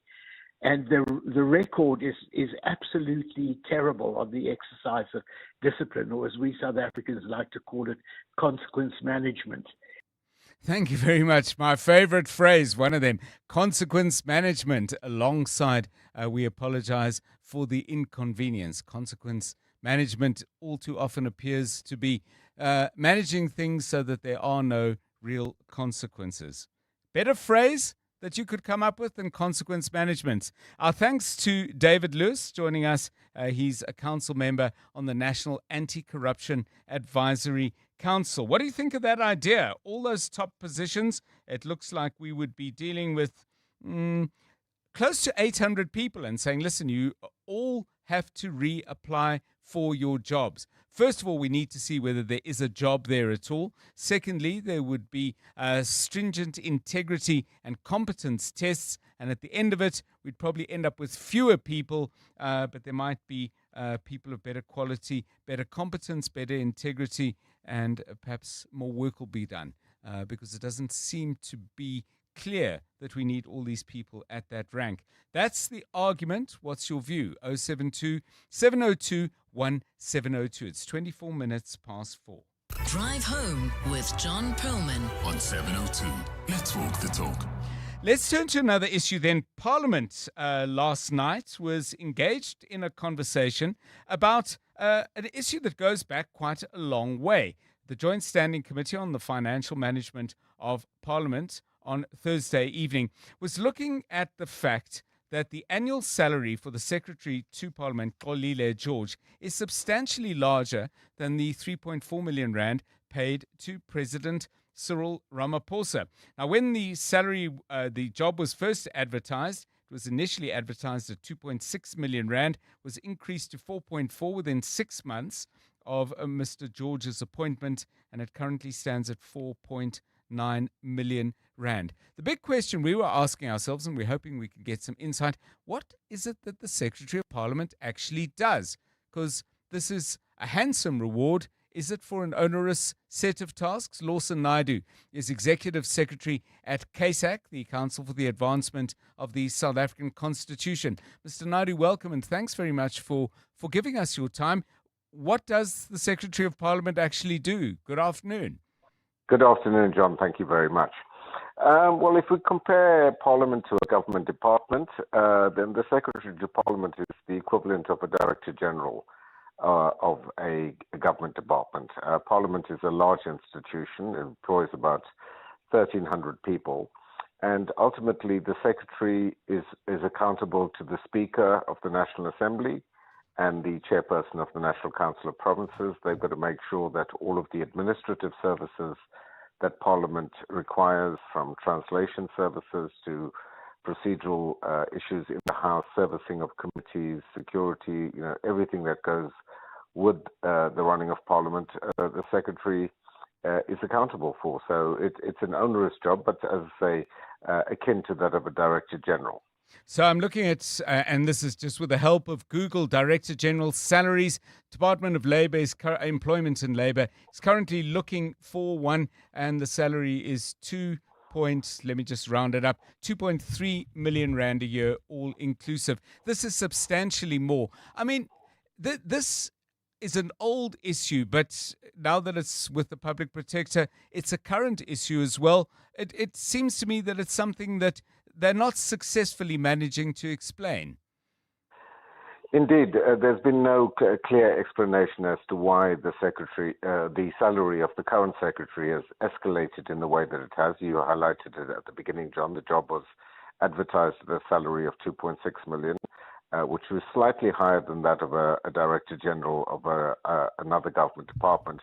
But bearing in mind that this institution is particularly critical, Parliament enjoys a higher status in our public administration and public affairs. And if you look also that the salary of the Speaker and the Chairperson of the NCOP is I think, I stand to be corrected, the same as that of the President. So, one would expect that it would be a slightly higher salary than an ordinary DG, but certainly there's been no explanation as to why the salary has been increased to the extent that it has, except the speculation in the media that his previous position, and I think this is pertinent, as the head of the South African Local Government Association, SALGA, commanded such a salary. But that then begs the question, why should an institution like SALGA, which performs nowhere near as an important a function as Parliament, should be paying a higher salary than the Secretary of Parliament, or indeed of a Director General of a government department? Or of the President. I just want to come back and briefly, Lawson Naidoo, to where we started. What does the Secretary of Parliament do? Your analogy with the Director General is noted, but I would argue that, for example, being the Director General of the Department of Basic Education is a job with far greater complexity, many more moving parts, and a much more complex set of things for which you are, on the one hand, accountable, but paradoxically, on the other, you have very little power of controlling. I mean, I would think if you measured sleepless nights, Director General in the DBE versus Director General at Parliament, I think the Secretary General of Parliament is probably getting a little more sleep. No, and you're absolutely right. Even if you compare across government departments, John, Yes. should the Director General of the Department of Arts and Culture and Sport earn the same as the DG of DIRCO or Treasury? Is the level of responsibility the same? Clearly not. Yes. But we have a system whereby all DGs are remunerated at the same level, in the same way that all ministers and deputy ministers are remunerated at the same level, regardless of the portfolios that they hold. And, that's perhaps something we need to look at. Thank you so much. Lawson Naidu joining us from the organisation CASAC, the Council for the Advancement of the South African Constitution, raising all sorts of questions. How do you compare various jobs and how do you put a monetary value to the people who do them? 702 Drive, it's time for business. EWN Business. Stephen Curtis, a very good afternoon to you. Markets busy, quiet, turbulent? Tell us. Volatile. It's probably going to be my answer for a while, John. And I mean the sort of seesaw pendulum effect of what's going on in the Middle East. The JSE All Share down 0.69%, 120,273. Financials down 0.42. Industrials up 0.74. Up 0.74. And then resources are down 2.57. So gold's a little weaker, platinum's a little weaker. That is having a bit of an impact. Implat's down 9.5% on the day. They did report this morning that they made 5 times the profit in the last 6 months to the end of December than they did in the same period the year before. Headline earnings per share up to 9.3 billion rand. Production didn't really move, but obviously the platinum price did. They're still optimistic about the prospects for platinum, despite that just getting hit hard today. Valterra down 6% and Northam down 4.23%. Sanlam, they're down 5.5%. They did say that their group new business volumes should be up by over 20% for the year ending in December, particularly from the life and health insurance sector, but their headline earnings per share are expected to be down. That's mainly because of what they call structural changes and corporate activity. Market not liking that at the moment. Got to say, though, you've got to sort of try and unpick the sell-off from, different companies. So Nedbank is down 3.28. Their results are okay. Earlier in the week, Old Mutual is down 1.63 as well. Thungela down slightly yesterday, up 8.39 today. John, you can ask me to make it make sense, but no. Woolworths, they're up 3.77. I think people are still going through those results 2 days ago. Mondi up 3.5% and Advitech up 2.16. MTN actually up 1.75 despite all of the problems they have in Iran. Basically, they've called it a frozen asset, I suppose, so it doesn't really affect them that much. First Rand's headline earnings up by over 10% in the 6 months to the end of December. Headline earnings per share up 11%. F&B doing that for them, but also higher car sales volume, so they get a lot more money, a lot more business through Westbank. Wall Street expecting the main indices to open lower, mainly because of concerns about inflation, and that takes us straight back to oil prices. The gold price at the moment, $5,128.86 an ounce. Platinum, $2,157.80. Brent crude, $83.72. The rand to the dollar, 16.57. To the euro, 19.22. To the British pound, 22.11. Stephen Curtis, EWN Business. Thanks, Stephen. Let's get the very latest eyewitness news now. With Mbali Dlamini. Thanks, John. A very good afternoon. The Special Investigating Unit and the Department of Water and Sanitation have launched an initiative to fight corruption in the water sector. The establishment of the Anti-Corruption Forum follows 16 SIU proclamations which exposed governance weaknesses at the department. The move comes amid increasing allegations of corruption involving water tankers and water boards as government struggles to keep taps from running dry. Dimakato Leshoro has more. Anchored on Pillar 6 of the National Anti-Corruption Strategy, the forum will adopt a risk-based approach focused on investigation, prevention and enforcement. It aims to deliver tangible outcomes including prosecutions, civil recoveries and administrative action. Communities who've been without water and receiving water from tankers have consistently made allegations of corruption involving these water tankers. Metros like the city of Joburg are spending hundreds of millions to mitigate and areas with dry taps. The SIU says the forum will support anti-corruption initiatives in the water sector and coordinate law enforcement efforts to enhance investigations. Timakatsole Shoro, Eyewitness News. POSA leader Mmusi Maimane wants Parliament to convene an urgent debate of national importance on the Middle East crisis. Maimane believes this is necessary to determine the gravity of the situation and the immediate implications for South Africa. On Saturday, the US and Israel launched attacks on Iran, prompting retaliation on US sites in the Gulf region that has left now thousands of travellers stranded. Lindsay Dentlinger has more. In a letter to Speaker Toko Didiza, BOSA leader Mmusi Maimane says the urgency of his request for a debate is grounded in three interrelated considerations.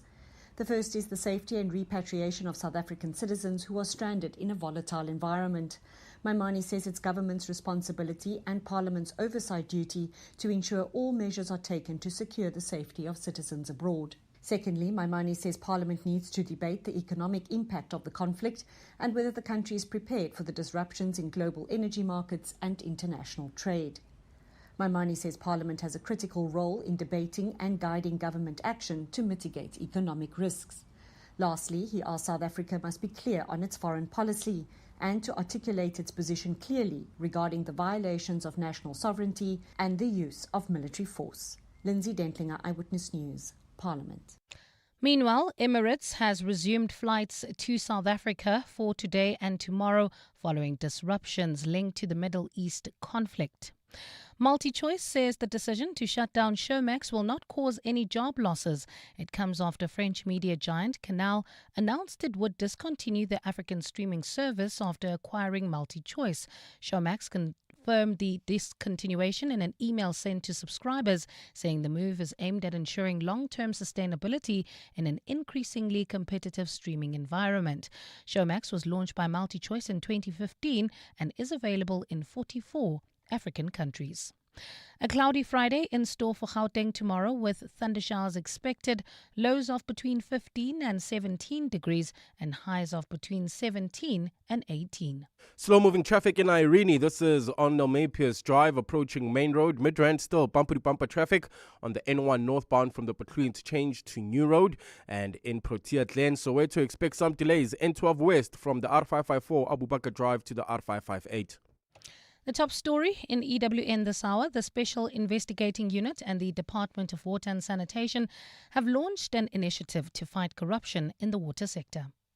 Bongani Bingwa, 702 Breakfast. Weekday mornings, 6 to 9. Why are buildings still collapsing in 2026? That's a very disappointing situation that we are confronted with as an industry. There is a particular trend that is emerging. The structures that we've interacted with that have collapsed in the recent past, there is one common thread of contravening bylaws. 1, 2, taking shortcuts.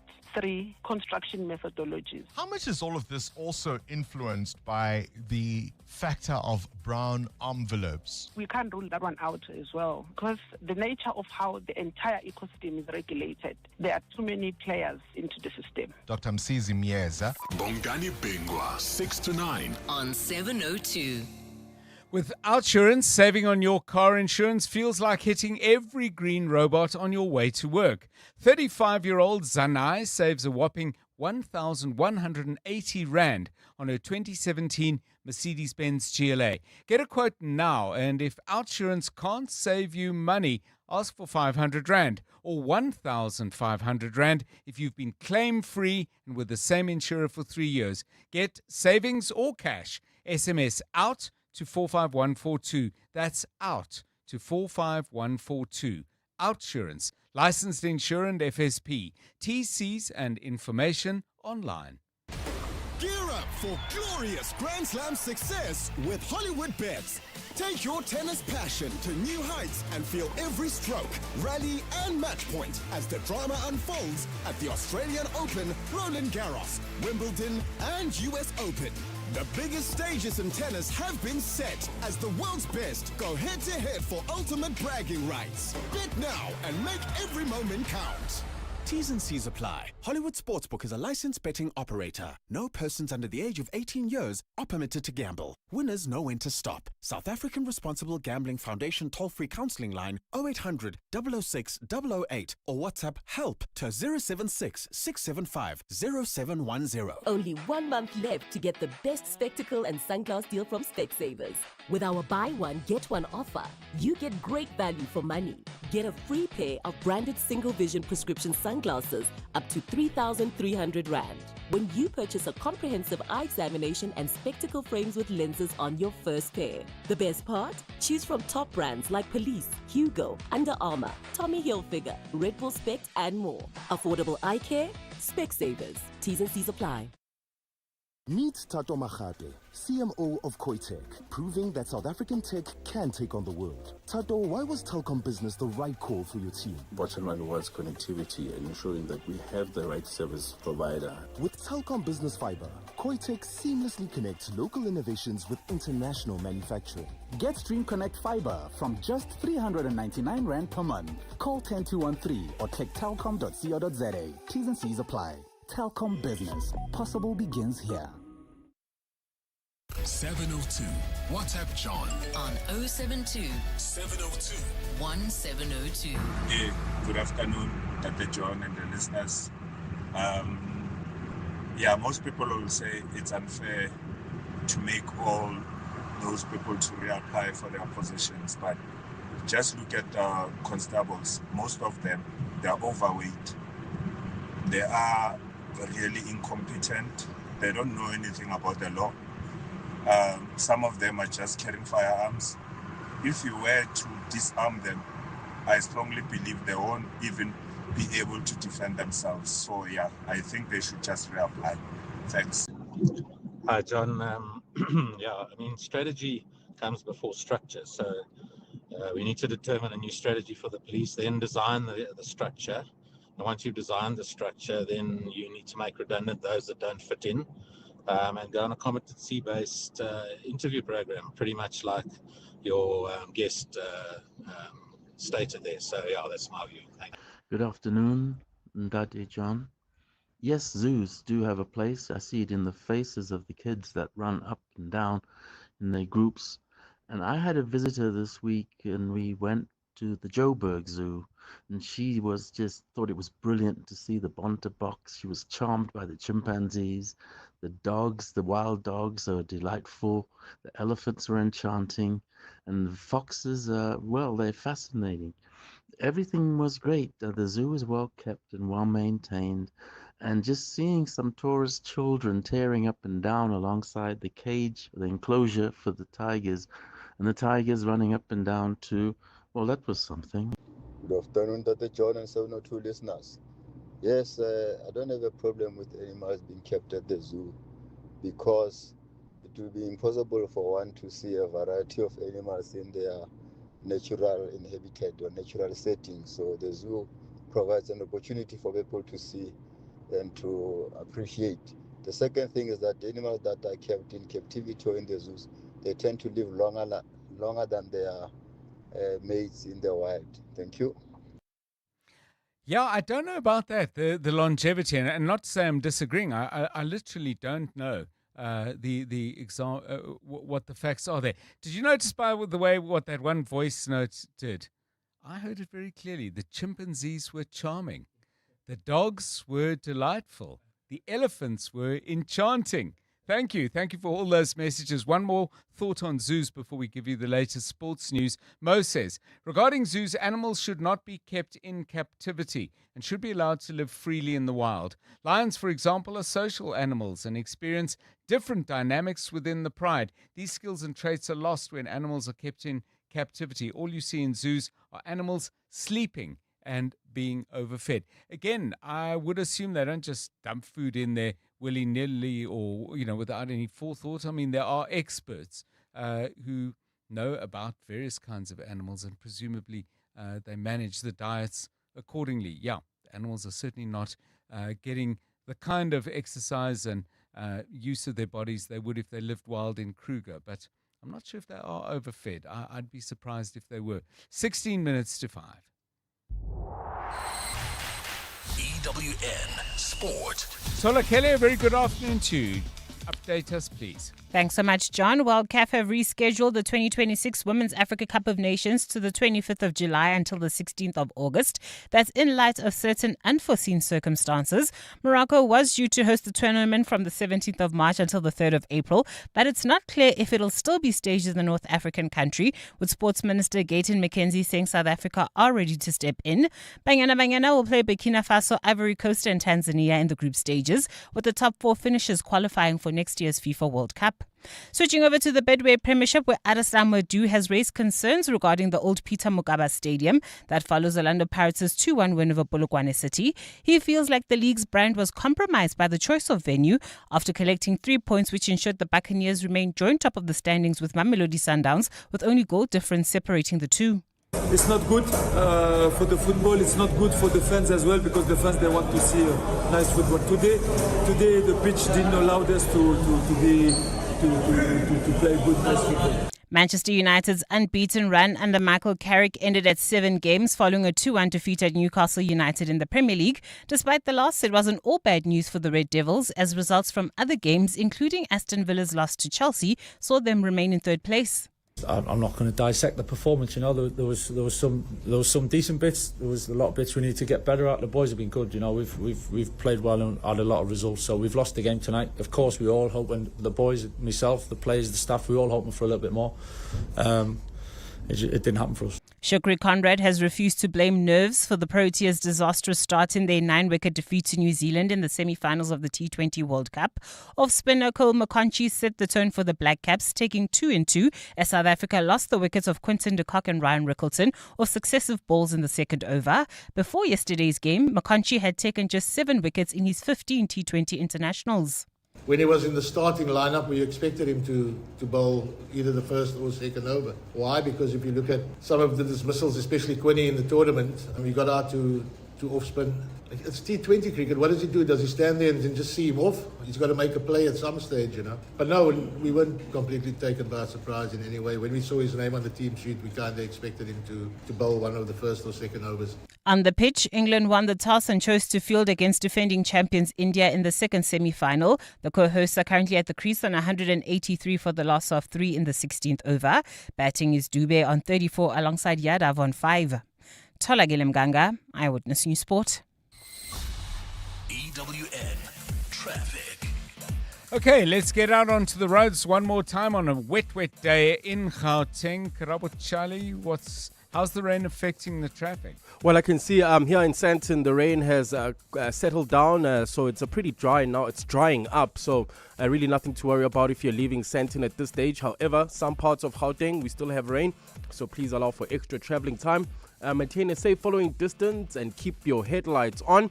Let me start in Protea Glen, where there's slow-moving traffic N12 westbound between the R554 and the R558. Boksburg roadworks slowing down traffic on the N17 eastbound between Rondebolt and Heidelberg Road, while in Edenvale, traffic sluggish R24 westbound between Edenvale Road and the Gululis interchange. And in Lone Hill, we still have slow-moving traffic. This is on Main Road between Zinnia and Lone Hill Boulevard. If you come across any other traffic issues, kindly WhatsApp us on 072-702-1702.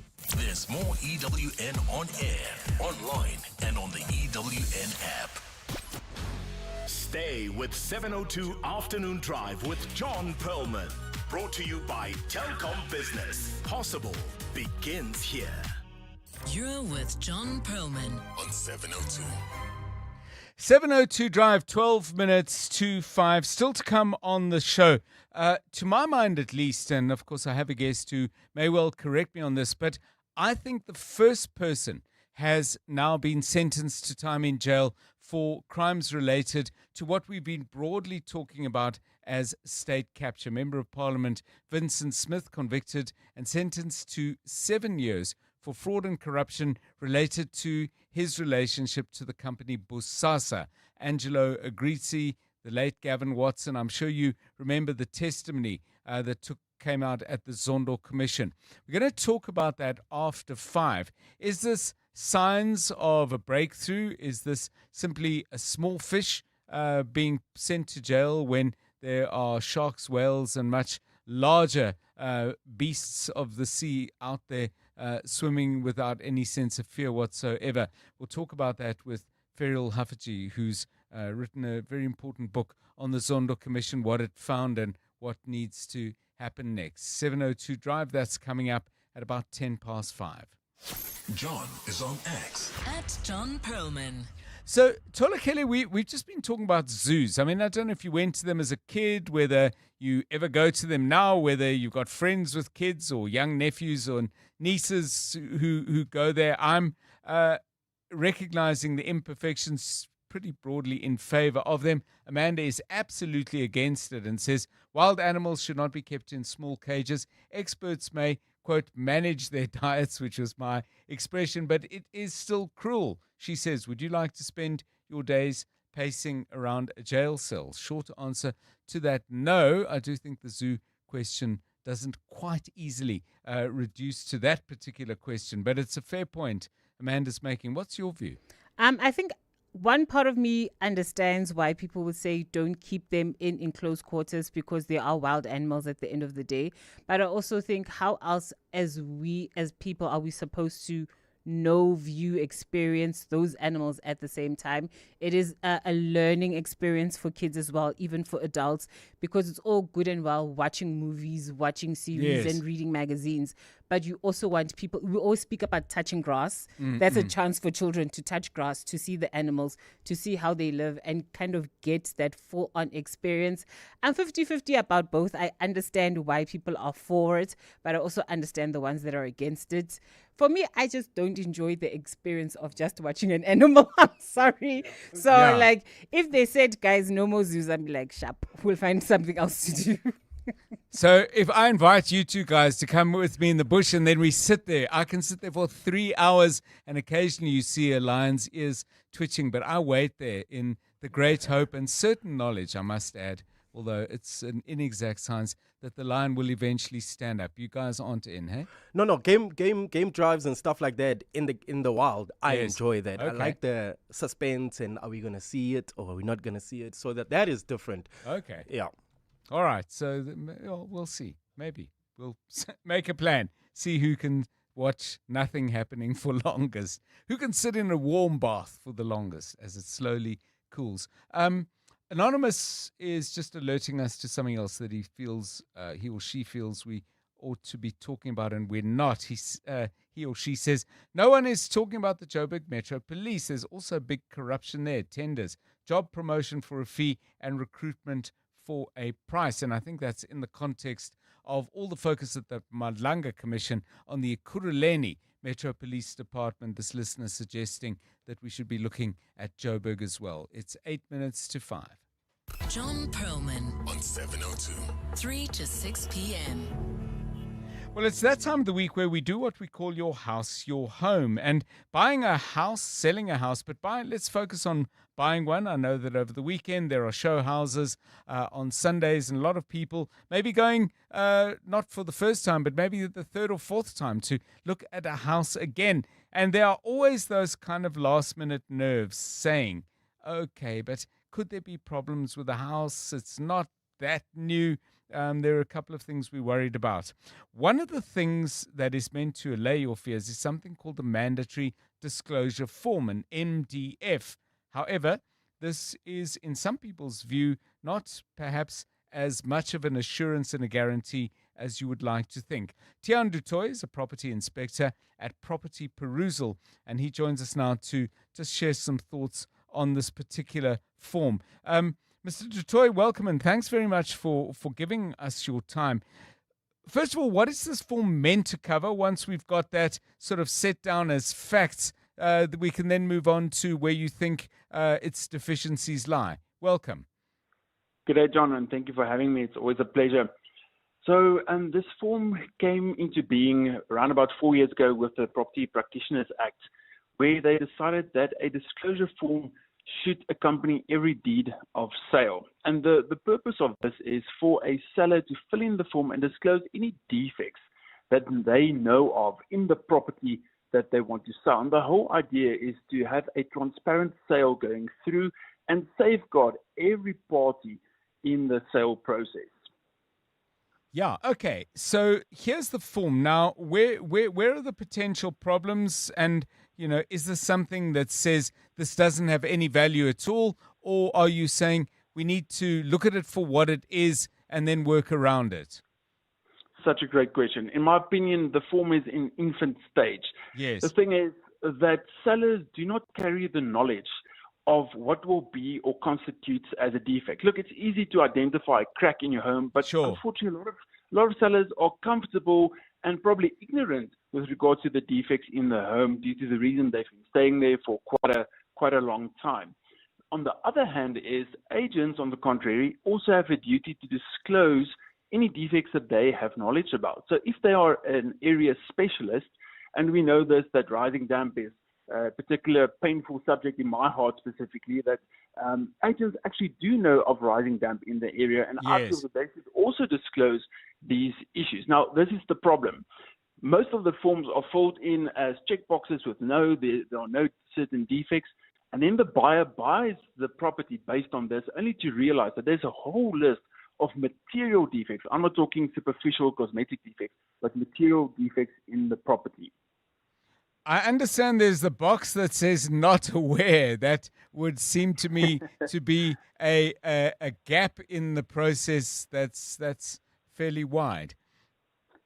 That's so true. So I'm just taking an example for this week. I was called out to do an inspection for a property where the buyer was moving into the property and then noticed severe damp, John. It was one of the worst properties I've seen. Right. Damp in all of the rooms and along the upper side of the walls. And this was due to rising damp and then the roof not being maintained. And there's no way that the seller nor the agent didn't notice that part of the inspection or part of their inspection, as well as the buyer. And now it's almost too late to stop the whole process, to actually prevent the sale from going through, as it is a costly move. That is why it is so important to get a property inspection done before you sign the OTP. In terms of getting a property inspection done, I mean, for some people imagine that this is a very expensive, a very lengthy process and so on. I mean, typically, 3-bedroomed house, what are you looking at? Presumably you've got to get inside, outside, up onto the roof and so on. So I'm sure it's not straightforward, but how onerous is it? That's such a good question. So a property inspection should be done in a detailed manner. And for a property of that size, it can cost anything between 4,000 to 6,000 rand. The thing is, people err on the wrong side when they hear the cost. The problem is, lawyer fees are way more expensive than getting a property inspection done. Now, the other issue and a pattern that I've seen arise in the property industry is that sellers or agents do not want to have a property inspection done without the buyers signing the OTP. Yes. And this is a big risk, because in the OTPs, usually it says there that the buyer should then pay cancellation fees or professional fees if they decided to retract from the deal, which is not fair to the buyers. So they need to make sure when they sign, they understand the OTP and they know what they're signing for. Thanks so much. Tian Dutoy, property inspector at Property Perusal. 702 Afternoons with Relebohile Maboja, 1 to 3 p.m. Talking about absent fathers and what the challenge is, we are joined by Redmond Lowe, General Manager of Character Company. Why do fathers have to fight to see their children? We are meant to fight. We are filled with testosterone. That testosterone usually spills over into something we call toxic masculinity, and we want to reframe that and say positive masculinity, and not the likes of Andrew Tate and all these other people shaping your kids' world. If you aren't fighting for your kids' identity, the world will. 702 Afternoons with Relebohile Maboja. Let's walk the talk. This is a message from Johannesburg Water. Johannesburg Water understands the frustration and inconvenience some residents are experiencing due to the current water interruptions in some parts of the city. Their technical teams are working around the clock to stabilize supply by repairing major leaks, managing system pressure, and coordinating closely with the bulk supplier. Focused interventions are underway on critical systems and areas to support system recovery and restore supply.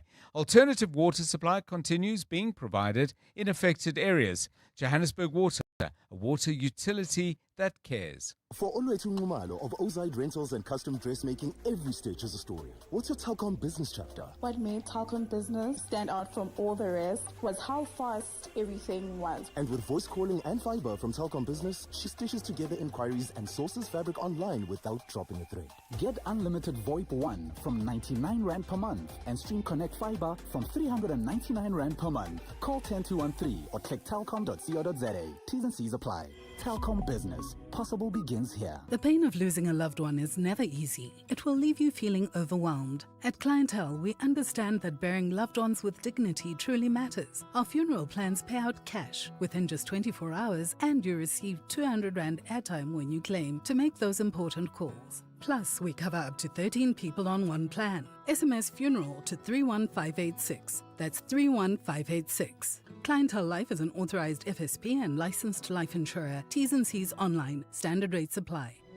The Johannesburg Philharmonic Orchestra presents its summer season concerts, featuring celebrated conductors and soloists. Thursday evenings from 26th February to 19th March at the Linda Auditorium. These concerts are not to be missed. Tickets available at Quicket.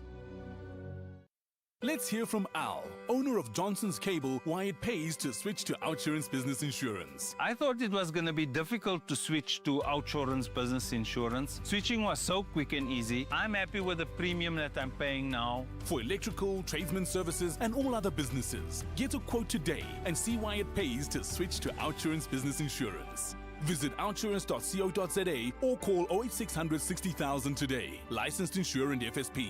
TCs and information online. You're now listening to 702 Afternoon Drive with John Perlman.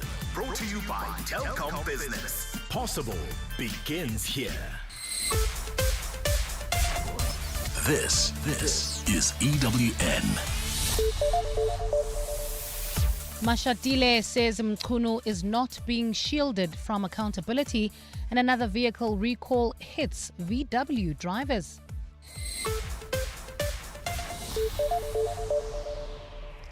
Good afternoon, I'm Bali Dlamini. Deputy President Paul Mashatile says Minister Senzu Mchunu is not being shielded from disciplinary action following allegations against him at the Madlanga Commission of Inquiry.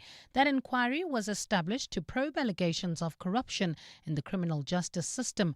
Mchunu has been on special leave for more than 7 months now, prompting some political parties in Parliament to call him a ghost worker. Answering questions in the National Council of Provinces today, Mashatile says he believes public trust will be restored in the police service once action is taken against the rotten apples. Lindsay Dentlinger reports. As the chairperson of the Justice, Crime Prevention and Security Cluster, the Deputy President says a number of measures were put in place before the Commission was established to improve policing and ensure integrity. His response prompted the DA's Dennis Ryder to question whether these measures had failed, given the testimony before the inquiry. I think what is coming out of the Madlanga Commission is that indication to say, yes, you have all these measures, but there are still loopholes. Mashatile has also dismissed suggestions from the EFF's Virgil Gericke that Minister Senzu Mchunu is evading accountability. The President has not exonerated anyone, not that I know of. The President is awaiting the report of the Commission to be able to act. Mashatile says through a task team, President Cyril Ramaphosa is already acting on recommendations of the inquiry's interim report. Lindsay Dentlinger, Eyewitness News, Parliament. Forensic investigator Paul O'Sullivan has been slammed for threatening witnesses as well as prosecutors. Members of Parliament's ad hoc committee investigating allegations of police corruption took O'Sullivan to task today. They accused him of bullying and intimidating those who were investigating him over allegations of interference. O'Sullivan was back before the committee today after storming out of proceedings last week. Babalundenze reports. Paul O'Sullivan received a hostile reception from MPs when he took to the witness stand again today. After apologizing for his walkout, O'Sullivan faced a barrage of questions over his conduct towards former Acting Commissioner Khomotso Phahlane and prosecutor Michael Mashucha, who have both implicated him. Committee member Sibonelo Nomvalo. But I'm very worried about your character. You threaten people with ease. EFF leader Julius Malema also questioned O'Sullivan's treatment of senior police and accessing the personal information of MK Party MP David Skosana. Where you come across personal information about people and you use it to silence them. And that fits very well into the narrative that you have become this bully in the country where you do as you wish, and you wanted to do that with Honorable Skosana. O'Sullivan said his threatening messages were justified because he was being targeted unlawfully. Babalo Ndanze, Eyewitness News, Parliament. The ad hoc committee established to investigate conflict of interest allegations against the Tshwane Deputy Mayor, Eugene Modise, has 3 months to complete its work. A forensic report commissioned by the city last November found the ANC councillor was unethically benefiting from a company doing business with the municipality. The report also found Modise may have contravened the code of conduct for councillors by not declaring his conflict of interest. Tabiso Koba reports. Following the release of the damning reports against the Tshwane Deputy Mayor Eugene Modise, the municipality's council resolved to establish an ad hoc committee. At a council meeting today, the terms of reference for the committee were tabled. It states the committee will have to investigate and make recommendations to council on any contraventions to legislation that governs the behavior of councillors. Council Speaker Mncidi Nzwanana. The request that was forwarded to us is to allow the committee to nominate or elect their own chairperson and report to council. And secondly, they've got a time frame of 3 months to come back and report to the council. The committee will be made up of 14 members, including 5 each from the ANC and DA. Tabiso Koba, Eyewitness News. VW Polo Vivo drivers have been urged to take their vehicles in for inspection of the handbrake. This after the National Consumer Commission announced the recall of more than 25,000 vehicles. It's suspected that the handbrake may not engage or could disengage unexpectedly, posing a safety risk when a car is parked on an incline. This is the third recall for the German manufacturer, just between 2025 and 2026. Consumer Commission spokesperson Peto Ndaba says the Commission is monitoring the recall closely to ensure compliance. We say to consumers to ensure that you, number one, you park your vehicle with additional precaution, such as selecting the first gear for manual vehicles or park for automatic models. Secondly, to ensure that you do not park your vehicle on the slope, uphill or downhill, until the inspection of your vehicle is done and required repairs have been completed. And in Nepal, vote counting is underway for a new parliament 6 months after deadly anti-corruption protests toppled the government. Nearly 19 million voters voted to choose who replaces the interim government, which has been in place since the September 2025 uprising. Key figures contesting for power include a former prime minister seeking a return to office and a rapper turned mayor bidding for the youth vote. During the unrest in 2025, at least 77 people were killed and Parliament and other government buildings were torched.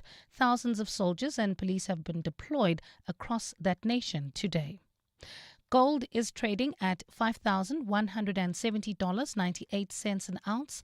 The rand is at 16.42 to the dollar, 21.96 to the pound, 19.03 to the euro, and Brent crude oil is at $80.98 a barrel. Centurion, traffic pressure on the N1 northbound between the N14 Brakfontein interchange and the Flying Saucer interchange. Lone Hill, traffic is heavily backed up on Main Road between Zinia and Lone Hill Boulevard.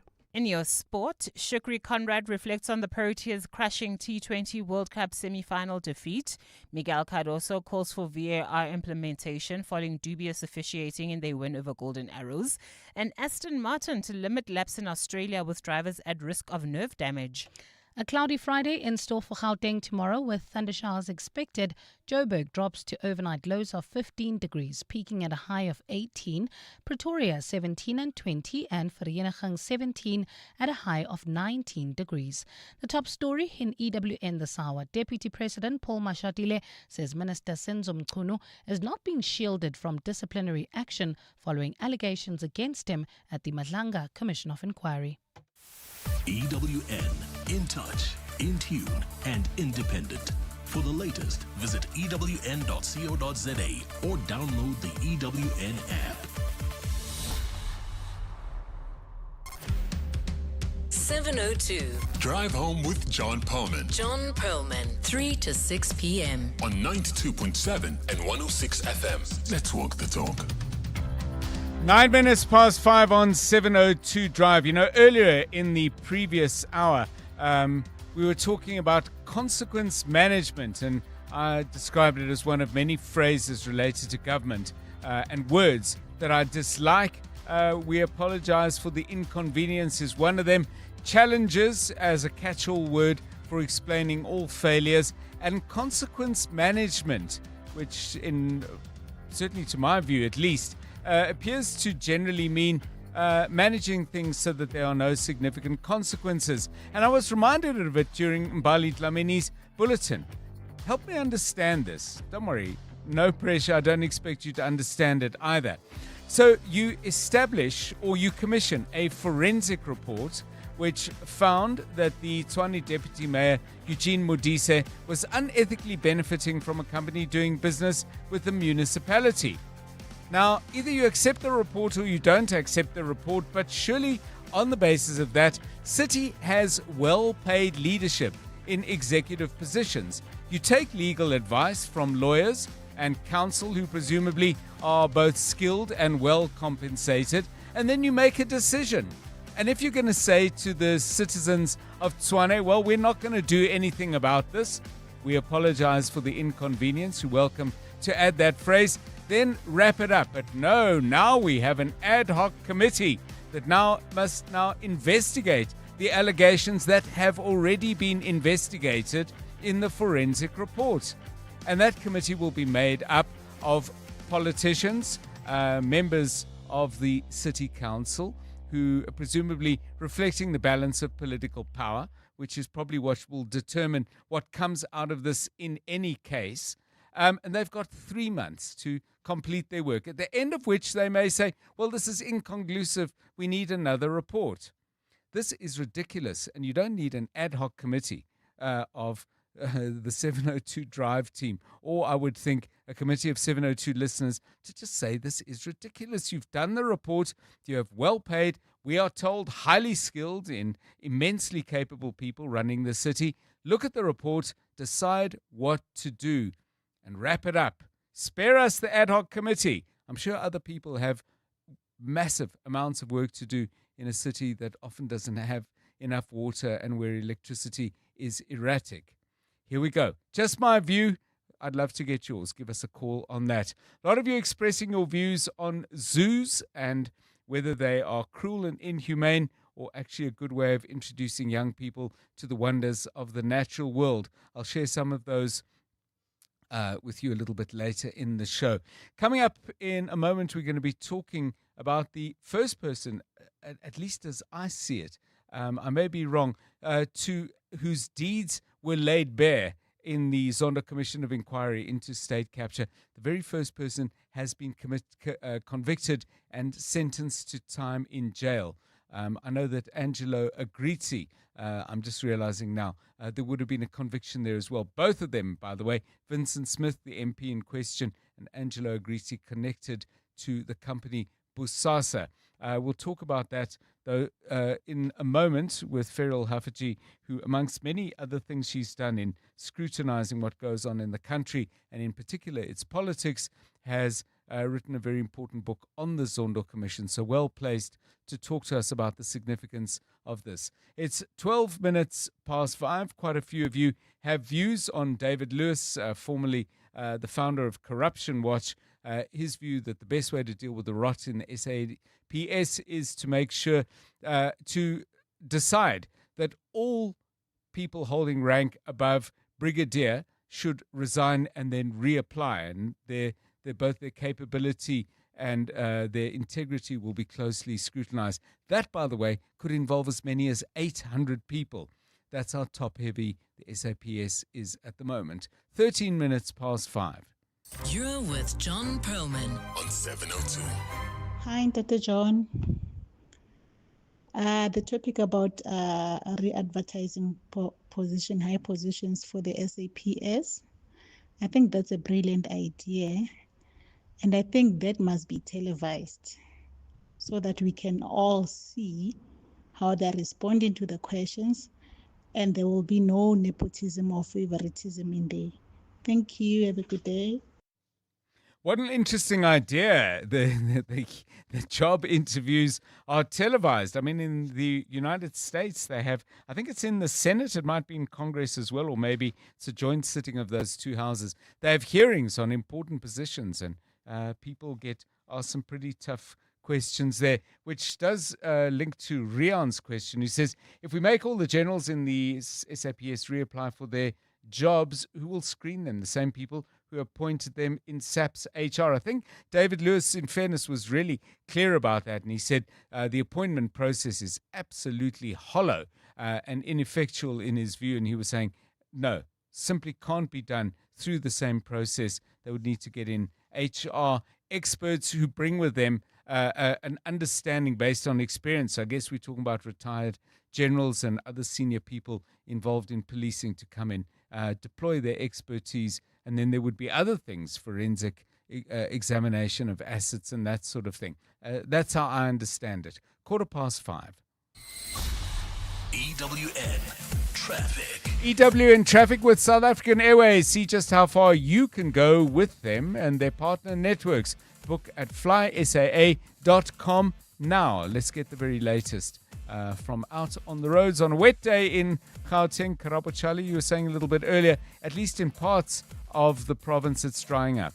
Yeah, no, it's drying up certainly in Sandton, but I see there's some rain pouring down in some parts of Gauteng. Let me start in Centurion, where there's traffic pressure on the N1 northbound. This is between the N14 Brakfontein interchange and the Flying Saucer interchange. In Midrand, bumper-to-bumper traffic on the N1 northbound. That's between the Between interchange and New Road, while in Lone Hill, traffic heavily backed up on Main Road between Xenia and Lone Hill Boulevard. And then in Edenvale, traffic sluggish on the R24 westbound between Edenvale Road and the Gilulis interchange. If you come across any other traffic issues, kindly WhatsApp us on 072-702-1702. There's more EWN on air, online, and on the EWN app.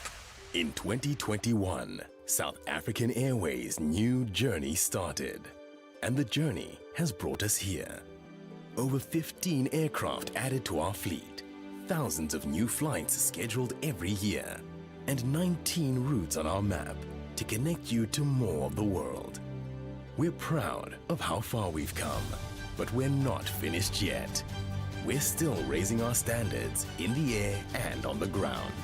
South African Airways. Book your next flight at flysaa.com today. Driving the conversation on 702 Afternoon Drive with John Perlman. Powered by Telkom Business. Possible begins here. You're with John Perlman on 702. Let's walk the talk.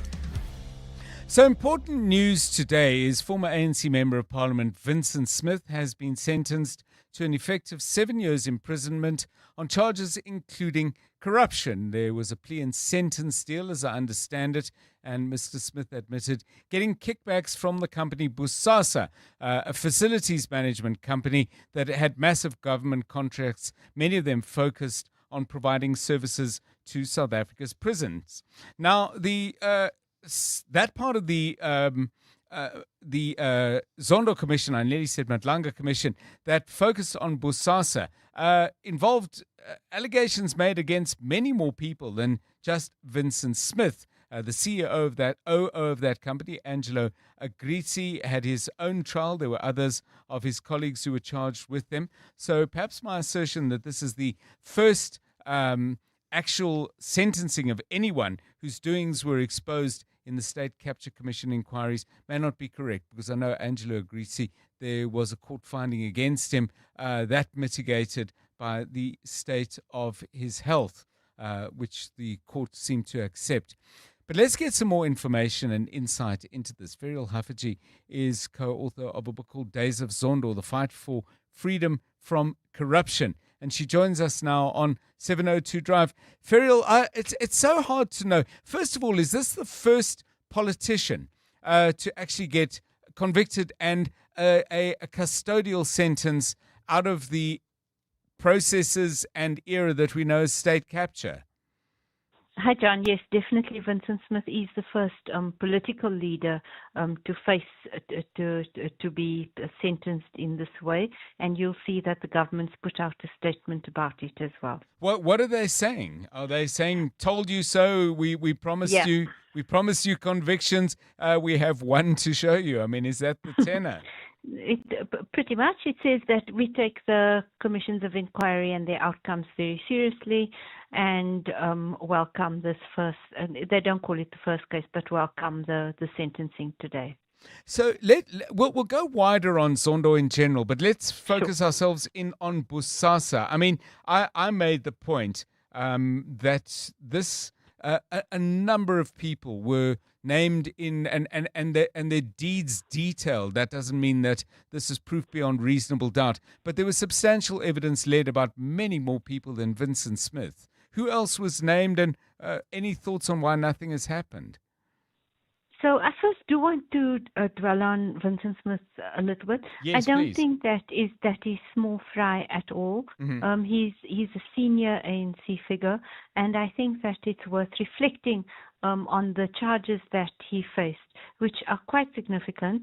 And you'll remember that in 2021, we first started hearing the accounts of what had gone through this company called Eurobliss 48, which is his personal company. The assets were frozen then. It was still the end of the tenure of Hermione Cronje, who was the head of what is today the Investigating Directorate Against Corruption. At the time in which I think he faced the charges, Mr. Smith was in fact writing the ANC's contributions to the State Capture Commission itself, which I thought was an interesting coincidence. And so he is not a small fry figure here. This is quite a big political figure. Okay, so and those are important points to make. Did he hit scope? I remember he was on in significant positions within Parliament, but I can't remember exactly which ones. So he was on, I don't know that he was the head of SCOPA, but he was on a number of committees, and he was always a very energetic MP. So one of the claims that he made before the Commission of Inquiry was that he couldn't have been corruptible because he was at Parliament, not in the governing system. And then I thought that the Commission made a very important finding. That's where it found that often corruption networks like Bosasa would target parliamentarians because they could bring political pressure to bear on government departments, in this case correctional services. And indeed that's what happens, because the other important person here is the MP, Cedric Frolik, who is another senior figure named in the corruption allegations of Bosasa.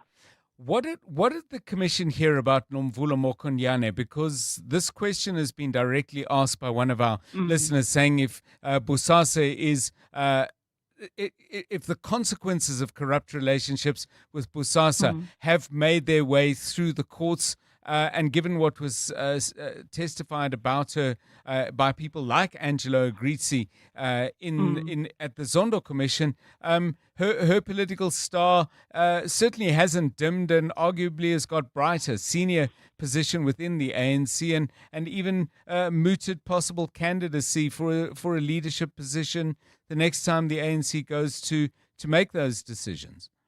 Sure. So the ANC chairperson and our mining minister, Gwede Mantashe, Ms. Mokonyane, Cedric Frolik, Vincent Smith, and others as well, they all received security installations and various gifts and favors. So Ms. Mokonyane is said to have received sponsorship for, I think it was her 40th or 50th birthday party. I can't remember, but it was quite an elegant and expensive affair. So that's what came up in the commission.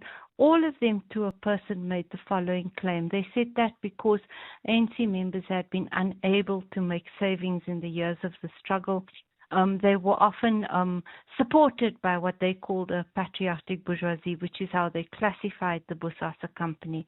So why the charges haven't yet been brought against the other senior politicians in the Bosasa network, I mean, we'd have to ask the IDAC and NPA about that. I think there was some taking, and Gwede Mantashe, Minister Mantashe comes to mind as taking it on judicial review in some way, shape, or form. But that's Yes, something he did. Yeah. So stepping away then from Bosasa, I mean, and you know better than anyone, having written Days of Zondo, The Fight for Freedom from Corruption, input from Ivor Chipkin, and an extensive interview with Justice Zondo as part of that volume. But, I mean, we heard horrendous stuff, and we knew about much of it before, by the way, thanks to the extraordinary work, the various Gupta leaks and other pieces of investigative journalism.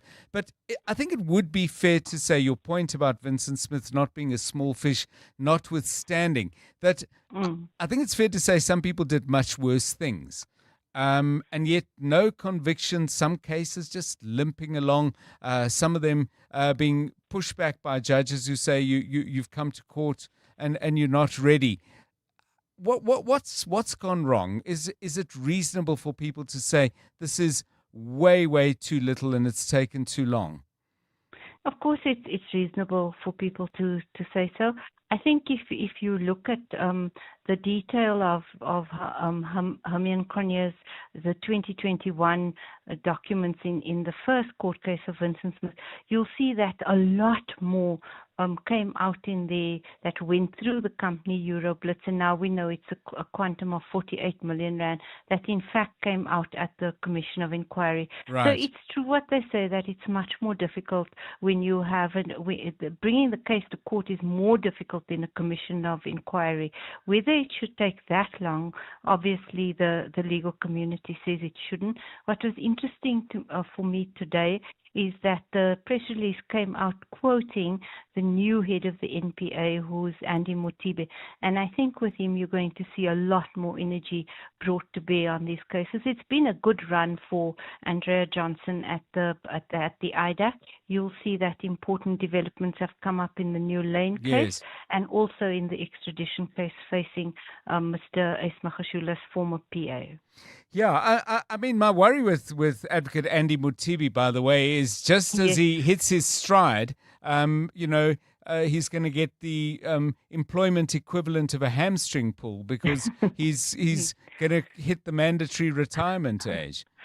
Well, he's got to move pretty fast. But where you have where you're very right is, if you're looking at who were the kingpins of capture, the political kingpins, then it is your former President Jacob Zuma and the ANC member who stood down as an MP, Malusi Gigaba, and we do look to what happens in those cases. Thanks very much, Ferrell Haffaji, Associate Editor, Daily Maverick, main author of the title Days of Zondo. Check that out. And I mean, her point is well made. This was not nothing. 48 million rand, she points out, going through the accounts of Vincent Smith. A 7-year imprisonment on charges including corruption would represent the first orange overall produced for a politician by all the many hours spent on the Zondo Commission of Inquiry. Acceleration from here, I have absolutely no idea. It would be nice to believe that this is the beginning of something that might pick up speed. Give us your views, if you like, on 072 702 1702. You're with John Perlman on 702. Okay, I think it's time that we catch up with what's going on in the world of business. We're going to continue the debate about whether zoos do more harm than good a little bit later in the show. And of course, as we do every day on 702 Drive, we always, in the last half hour, spend some time enjoying music with you. But first, business. EWN Business. Stephen Curtis, I mean, what's interesting, it seems the airspace is opening up a little bit, but I suppose the much more important thing is, can ships carrying crude get out? Yeah, there's so many different things that happen with airlines. You've got people in the wrong place. You've got angry passengers. You've got planes that themselves on the tarmac might be slightly vulnerable. You've also got the risk premium, who's going to be the first plane. I imagine there'll be all sorts of air protection and things around it and goodness knows what. But still, the whole impact of that conflict, sending oil prices so much higher, John. Oil prices are really just under $84. That's for Brent crude. Interestingly, though, gold prices slightly lower today. All of what's happening there, plus other issues, helping the JSE all-share to end down 0.78%, 120,167 points. Financials down 0.83, industrials up 0.82, and then resources down nearly 2.5%.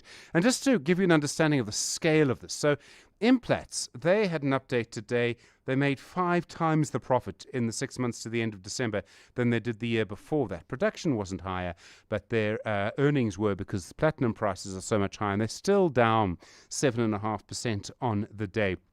They're not the only ones. Volterra down 5, Northam down 3.71. Lots going on around the around some of the insurance and financial shares, and that's particularly because of the conflict and because yields are up. We'll talk more about this and get a better understanding on the Money Show. Sanlam are down 5.5% today, or 5.15 actually, 5.15 on the day. They did say that their life and health insurance sector had done well. Their new business volumes as a group were up by over 20%. But headline earnings per share will be lower. Now, there has been structural changes. There's the deal with 91 and all of that, but still, it's still quite a strong knock, down 5%. Nedbank down 3.5%, and Momentum, also in the insurance space, down 2.35%. Thungela down almost 9.5%. Thungela up almost 9.5%. It's a sort of energy player. Sasol up 4.24% as well, and Woolies, I think people going through those numbers, up nearly 3% on the day. Optasia, we're expecting results from them soon. They're up 2.78%. First Rand headline earnings up over 10% in the 6 months to the end of December. We'll hear from them tonight on their success. We'll talk also about the huge amount of business that's coming through Westbank because the car industry is so busy at the moment. In the US, things opening really quite negative, and there are lots of concerns about inflation turning a little bit perhaps now. The Dow Jones is down 0.87, the Nasdaq is up 0.12, the S&P 500 is down 0.17. The gold price, $5,062.09 an ounce. Platinum, $2,129.99. Brent crude, $83.86. The rand to the dollar, 16.58 to the euro, 19.22 to the British pound, 22.12. On the Money Show tonight, more on that decision by Canal Plus and Showmax to cut Showmax and where that sort of leaves the business and what comes next. We'll be talking also not just about First Rand's results, but we'll hear from the Investec CEO, Kumish Mudla. He's in London. He's been hosting one of the events trying to sell South Africa to investors. That might be a good or a bad time, depending on how you see things, to be doing a little bit of that. And then in investment school, how to, what was the phrase? Leave emotion at the door when you're investing. You know how this is going to end, John. I'll give you 2 letters, A and I. Stephen Krutis, EWN Business. Which actually spells I. So I think I'm not quite ready for AI to make decisions about my money, which probably makes me a bit of a dinosaur. It's 28 minutes to 6. Let's get the very latest Eyewitness News with a human, Mbali Dlamini. Good afternoon. Thank you, fellow human, John Perlman. A very good afternoon. Government has now welcomed the sentencing of former Member of Parliament Vincent Smith for fraud and corruption related to the Bosasa State Capture scandal. Bosasa was subject to the Zondo Commission of Inquiry for State Capture in 2019 after being awarded government contracts worth over 2 billion rand, with about 76 million rand paid out in bribes. The Johannesburg High Court sentenced Smith to 7 years in prison today after reaching a plea and sentence agreement related to gratification he received from Bosasa.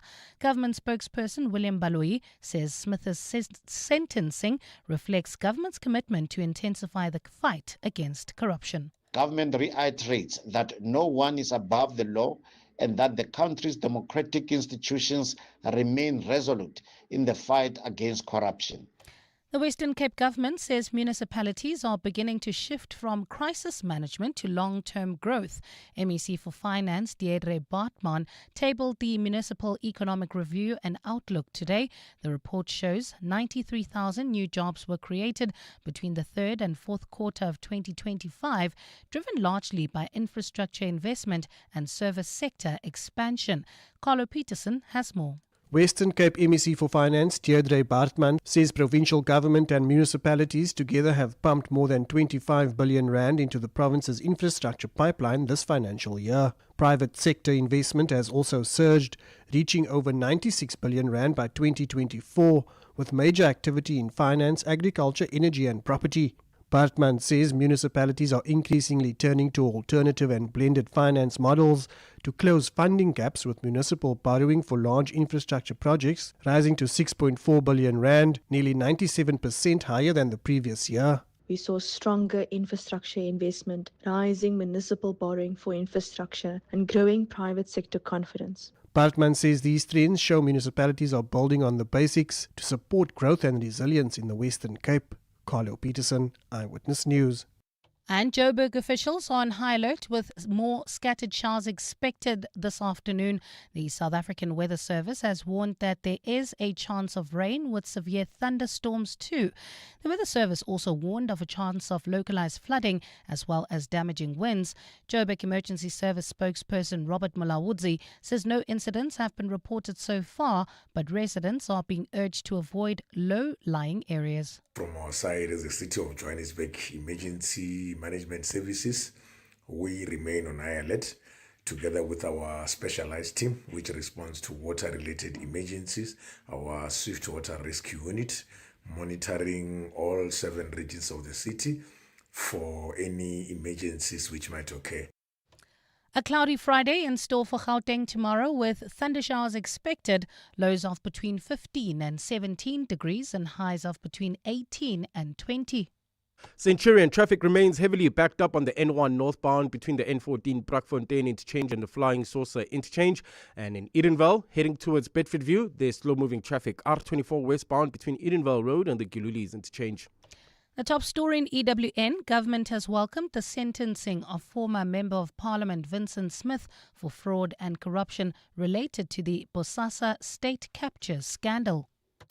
Aubrey Masango. Weekday evenings, 8 to midnight. What I believe is a bigger part of the war that is taking place at the moment. I am intrigued by the propaganda war. I've been watching how there seems to be a pattern. Certain demographics of people will sympathize with one side. Broadly speaking, you'll see that most Westerners, perhaps even white folk, will be more sympathetic to America and Israel. And most black folk and people who were once colonized will be more sympathetic to the Iranian cause. Aubrey Masango. 8 to midnight on 702. 702.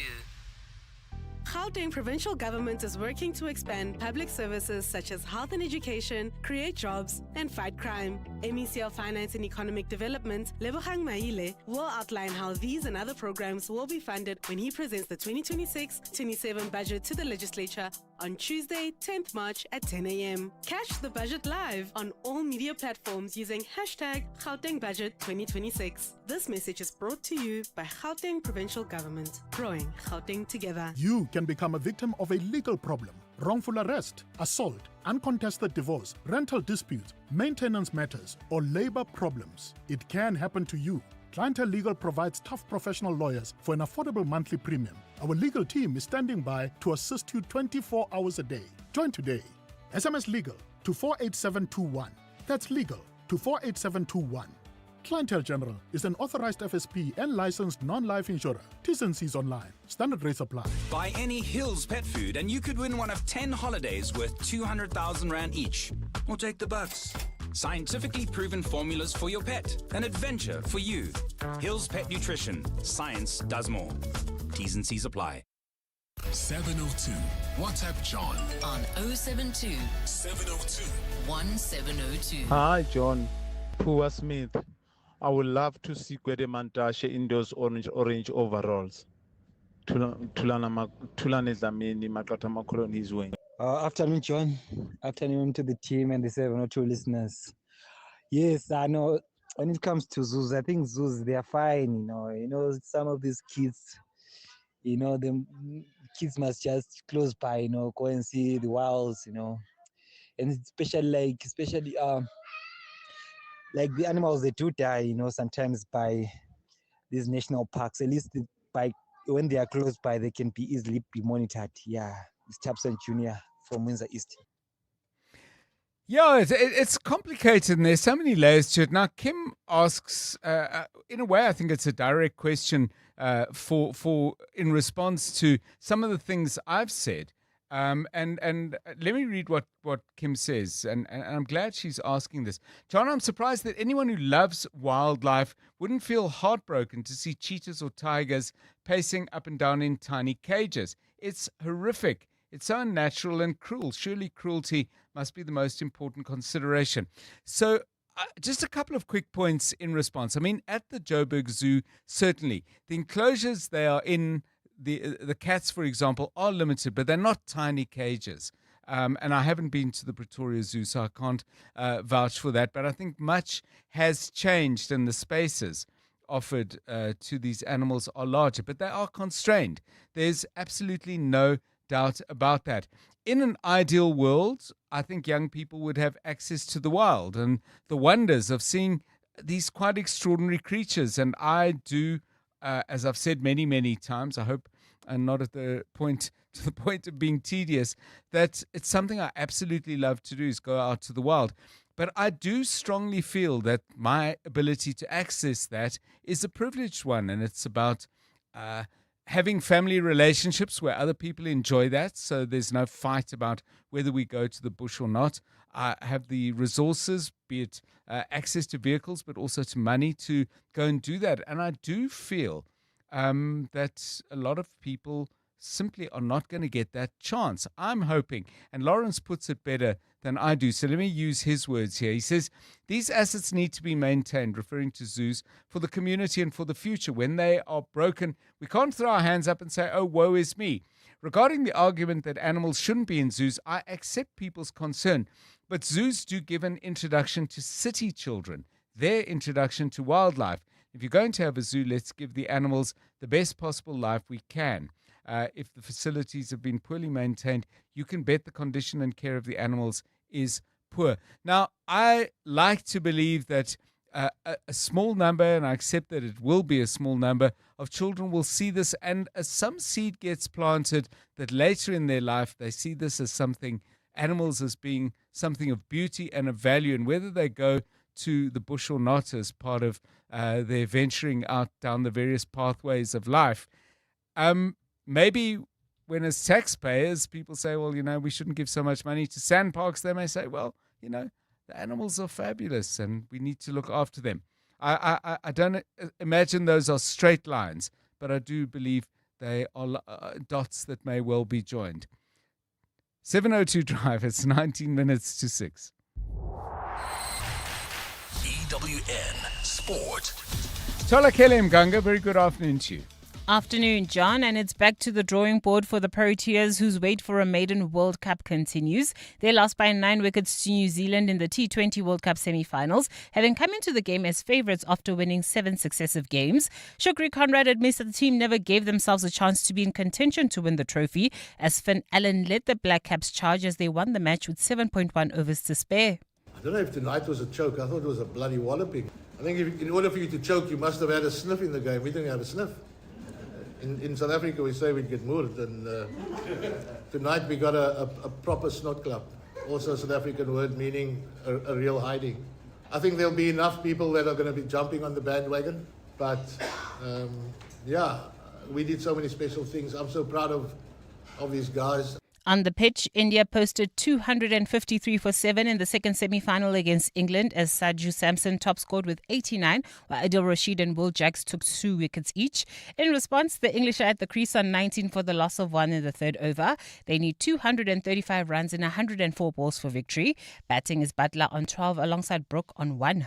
Switching to the Betway Premiership, where Adeslam Madou expects the title race to go down to the wire with a solitary goal separating the league leaders. Mamelodi Sundowns and Orlando Pirates secured 2-1 wins over Golden Arrows and Polokwane City respectively to remain tied on 44 points after 19 games. But it's the Buccaneers who sit top by virtue of scoring 1 more goal than the Brazilians. The PSL is a strong league, especially this season. We saw that it's very tight.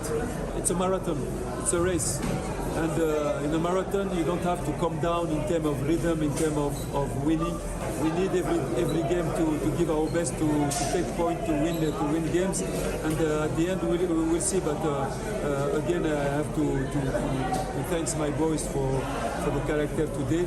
Pep Guardiola expects Arsenal to drop points as he looks to keep hope alive in the Premier League title race. Manchester City are now 7 points adrift of the Gunners after they drew with Nottingham Forest, while Mikel Arteta's side claimed a 1-0 win over Brighton. We play for something as well, so not just the other band. Yeah, before it was when I was young, it was who's the champion. But now it's the champions. There's Champions League qualification, there's Europa League, there's conference, there's relegation zone. So everyone play for many things. Head coach Andy Farrell will sit down and have discussions with the Irish Rugby Football Union over his future after being linked with the move to Saracens. Saracens last week distanced themselves from reports that they had offered Farrell a coaching role. That's after the 2027 World Cup when his Irish deal ends.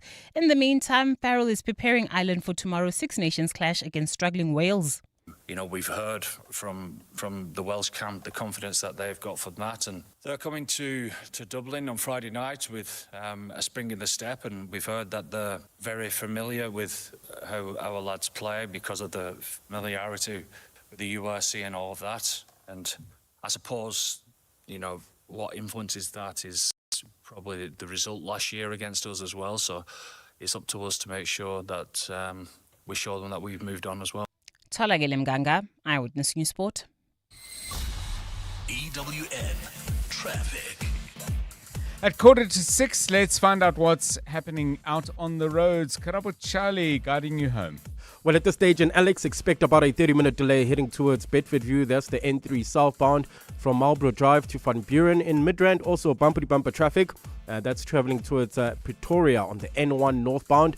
From the Bethune interchange to New Road in Lone Hill, traffic heavily backed up on Main Road between Xenia and Lone Hill Boulevard.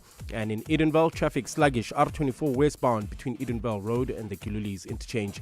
If you come across any other traffic issues, kindly WhatsApp us on 072 702 1702.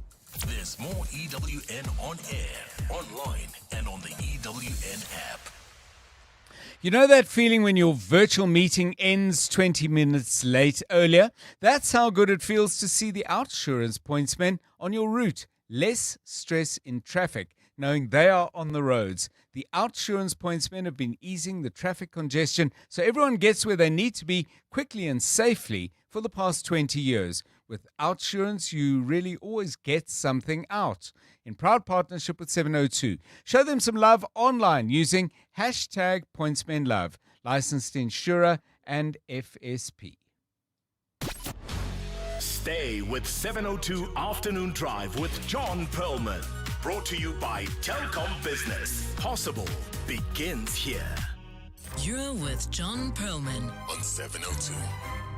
Music in a moment, but not before I just share with you a really excellent message from Kumbu, who I really think hits the nail on the head in 2 short paragraphs. And this is how they go. John, we moved from the standards that sent Tony Yengeni to jail for a discount. You may recall he got a discount on a Mercedes vehicle. This related to the arms deal. Back to Kumbu. I'll read it again. He says, we moved from the standards that sent Tony Yengeni to jail for a discount to letting off the hook Tembisa Hospital mega thieves. And it's a really interesting observation because this has been in, 25 short years, which is not a long time in the life of a country. He concludes, one swallow doesn't make a summer, referring to the sentencing and conviction of Vincent Smith, and goes on to say, let's wait and see before we pop the champagne. 13 minutes to 6. John is on X. At John Perlman. So today's music is wrapped up in something of a sad moment. We would obviously like to send out condolences to family, friends, and the many, many people who absolutely loved the work of Sullie Philander. News that he passed away coming out this morning. But he was involved in all sorts of things in showbiz, including Kabazela, some music that we thought we would highlight and then maybe stretch the theme and see what our listeners come up with. Over to you. Yeah, very sad news that Sullie Philander has passed away after a long illness. And I mean, I just remember two things from him really was he was on a show, he was the presenter of a show called Lirike Rai. which was an Afrikaans music. Guess the lyrics, eh? Yeah, Yes. music show. And you had to, obviously, the musicians would give you a couple of bars, and then the audience or contestants would have to, guess what song it was. And there was a phrase he would always use in that show called, he would say, "Soe maak mens." And you're there at home, you're sitting on your couch, and you would repeat, straight after him. Also, Smarter Than a Fifth Grader, which was also a great show that he presented. But I think many people around about my age would, if you go back many years ago and you watched Kidio, there was this turtle, mischievous turtle called Timothy Treadle. And he walked on two legs, and he had this big shell and a turtle head, and they had the skinniest legs. And only many years later did one find out that it was Sullie Philander who was that character. And there were two songs that he sang from that show that all kids would have been able to recite, and probably can still recite to this day. So we decided to pick one of the songs from that show, Kidio, and this is it. Oh, woe, I have no ideas. Oh, woe is me. What am I going to do? I get a cramp in my cheek and my knees go weak. My shell gets so heavy I can hardly speak. I don't know what to do. I haven't got a clue. I don't know what to do. If you know the words, sing along, eh? Yeah. So, prompted by that, what are we asking so I think, from the family? Let's take it back to childhood days and songs that you can remember from kids' TV shows. Okay. There are so many that are there. So, give us the ones that you remembered, your favorites that you can maybe still sing today. And in your voice note, tell us what the show was, and maybe give us a bar or two as well. Yeah, I can't help, hey? Because there was no TV when I was a kid. Yeah, that's we right. got TV when I was 15, so yeah. It was kind of more pop shop than kiddies shows. Too cool for that kind of school. Send us yours, please, on 072-702-1702 and 011-883-0702. It's 10 to 6 favorite songs from kids shows that you used to watch, either when you were young or that maybe you watch now with the young people in your life. The rules will not be strict on this one. 702 Afternoons. With Relebohile Maboja, 1 to 3 p.m. Talking about absent fathers and what the challenge is. We are joined by Redmond Lowe, General Manager of Character Company. Why do fathers have to fight to see their children? We are meant to fight. We are filled with testosterone. That testosterone usually spills over into something we call toxic masculinity. And we want to reframe that and say positive masculinity. And not the likes of Andrew Tate and all these other people shaping your kids' world. If you aren't fighting for your kids' identity, the world will. 702 Afternoons. With Relebohile Maboja. Let's walk the talk. Stop and think. Will you survive the AI revolution or thrive? Regenesis students are thriving. 11 cutting-edge schools, 111 countries. World-class team of 1,111 with one mission. Awakening your potential. Choose from law, business, technology, AI, health, economics, entrepreneurship, public management, skills academy, and digital Regenesis. Undergraduate, postgraduate, upskilling, customized corporate programs. The question isn't, can you afford to enroll? It's, can you afford not to? Enroll now. Regenesis.net. Achieve your dreams. Every day I'm hustling. It's our reality as business owners. And it's good to know that there's someone out there who takes care of the business that makes the business. Gotta love My Way Business Insurance. Saving big on premiums with 24/7 emergency services, plus My Business Assist with marketing, legal, and labor advice services. Visit myway.co.za or dial 0860 64 64 64 and get a quote today. My Way is a licensed non-life insurer and FSP. T's, C's, and standard rates apply. My Way. Live your way. in the last 24 hours. This is what's happened in your world. South Africans are being urged to take advantage of limited resumption of flights out of Dubai after a warning that fighting in the Middle East is expected to escalate. The International Relations Department says more than 6,400 citizens registered their presence in the city yesterday. Much of the region's airspace was shut at the weekend after Iran's retaliatory strikes targeted American military bases in Gulf countries. Israel, which initiated the attacks with the US, says it has begun a new wave of strikes targeting military infrastructure in Tehran. EWN, in touch, in tune, and independent. 702 Drive with John Perlman was proudly brought to you by Telkom Business. Possible begins here. 702. WhatsApp John on 072 702 1702. Pumpkin patch, oh pumpkin patch. Let's all run to pumpkin patch. Woof woof. Pumpkin patch, oh pumpkin patch. Let's all run to pumpkin patch. Pumpkin patch, oh pumpkin patch. Fun and sun in pumpkin patch.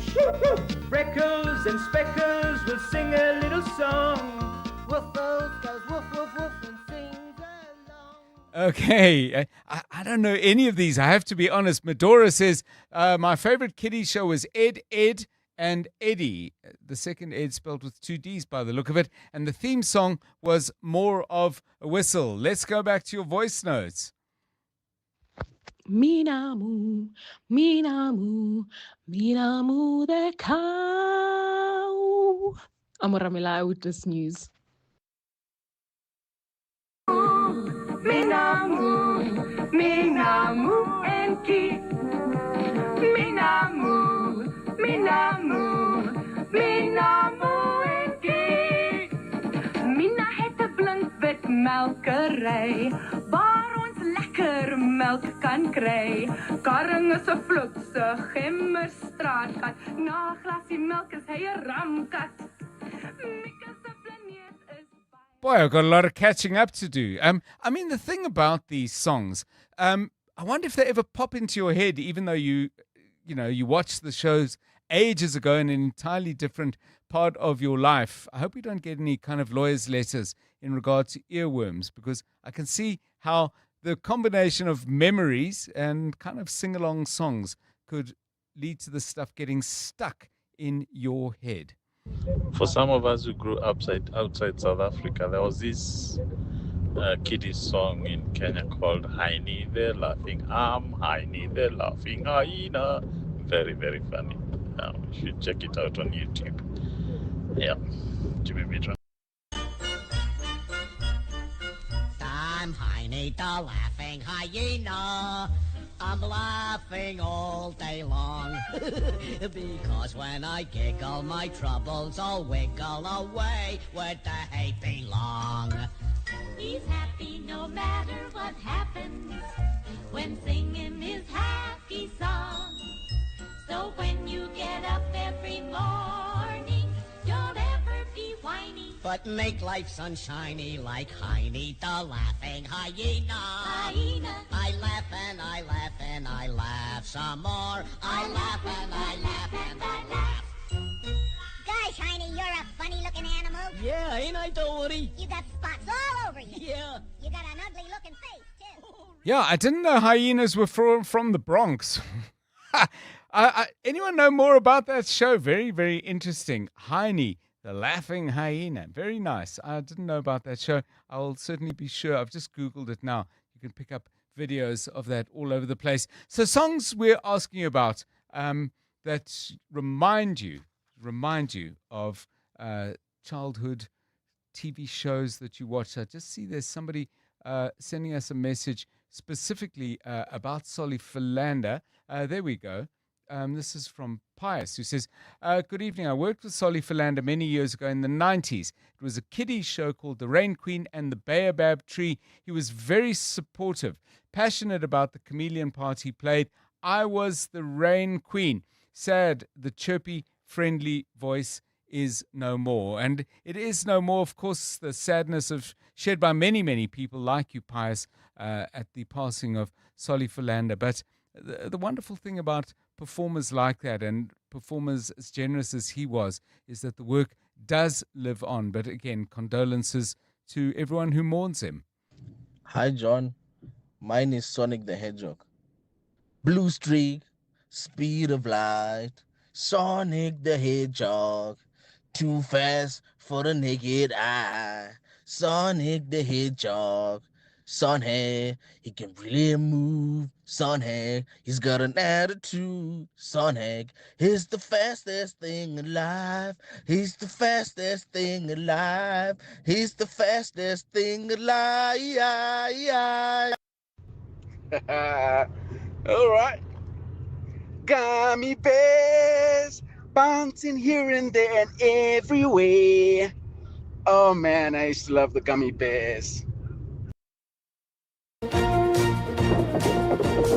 Dashing and daring, courageous and caring, faithful and friendly with stories to share. All through the forest they sing out in chorus, marching along as their song fills the air. Gummy bears bouncing here and there and everywhere.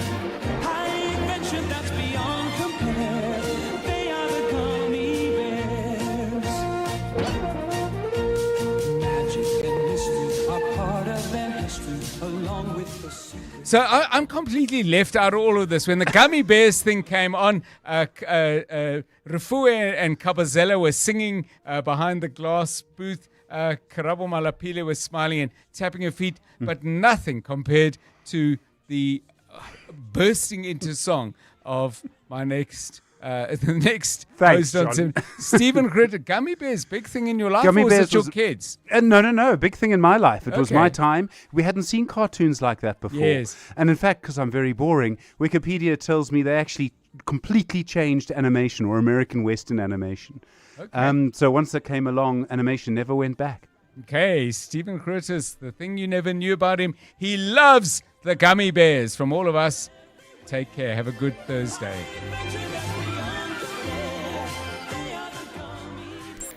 And now, The Money Show. With Stephen Grootes, live on 92.7 and 106 FM. Streaming on the Prime Media Plus app. And DSTV channel 856. The Money Show with Stephen Grootes is brought to you by Absa Corporate and Investment Banking. Refined performance is a measure of discipline. That's how we're invested in your story. Absa is a registered FSP. Good evening on your Money Show tonight. First round gets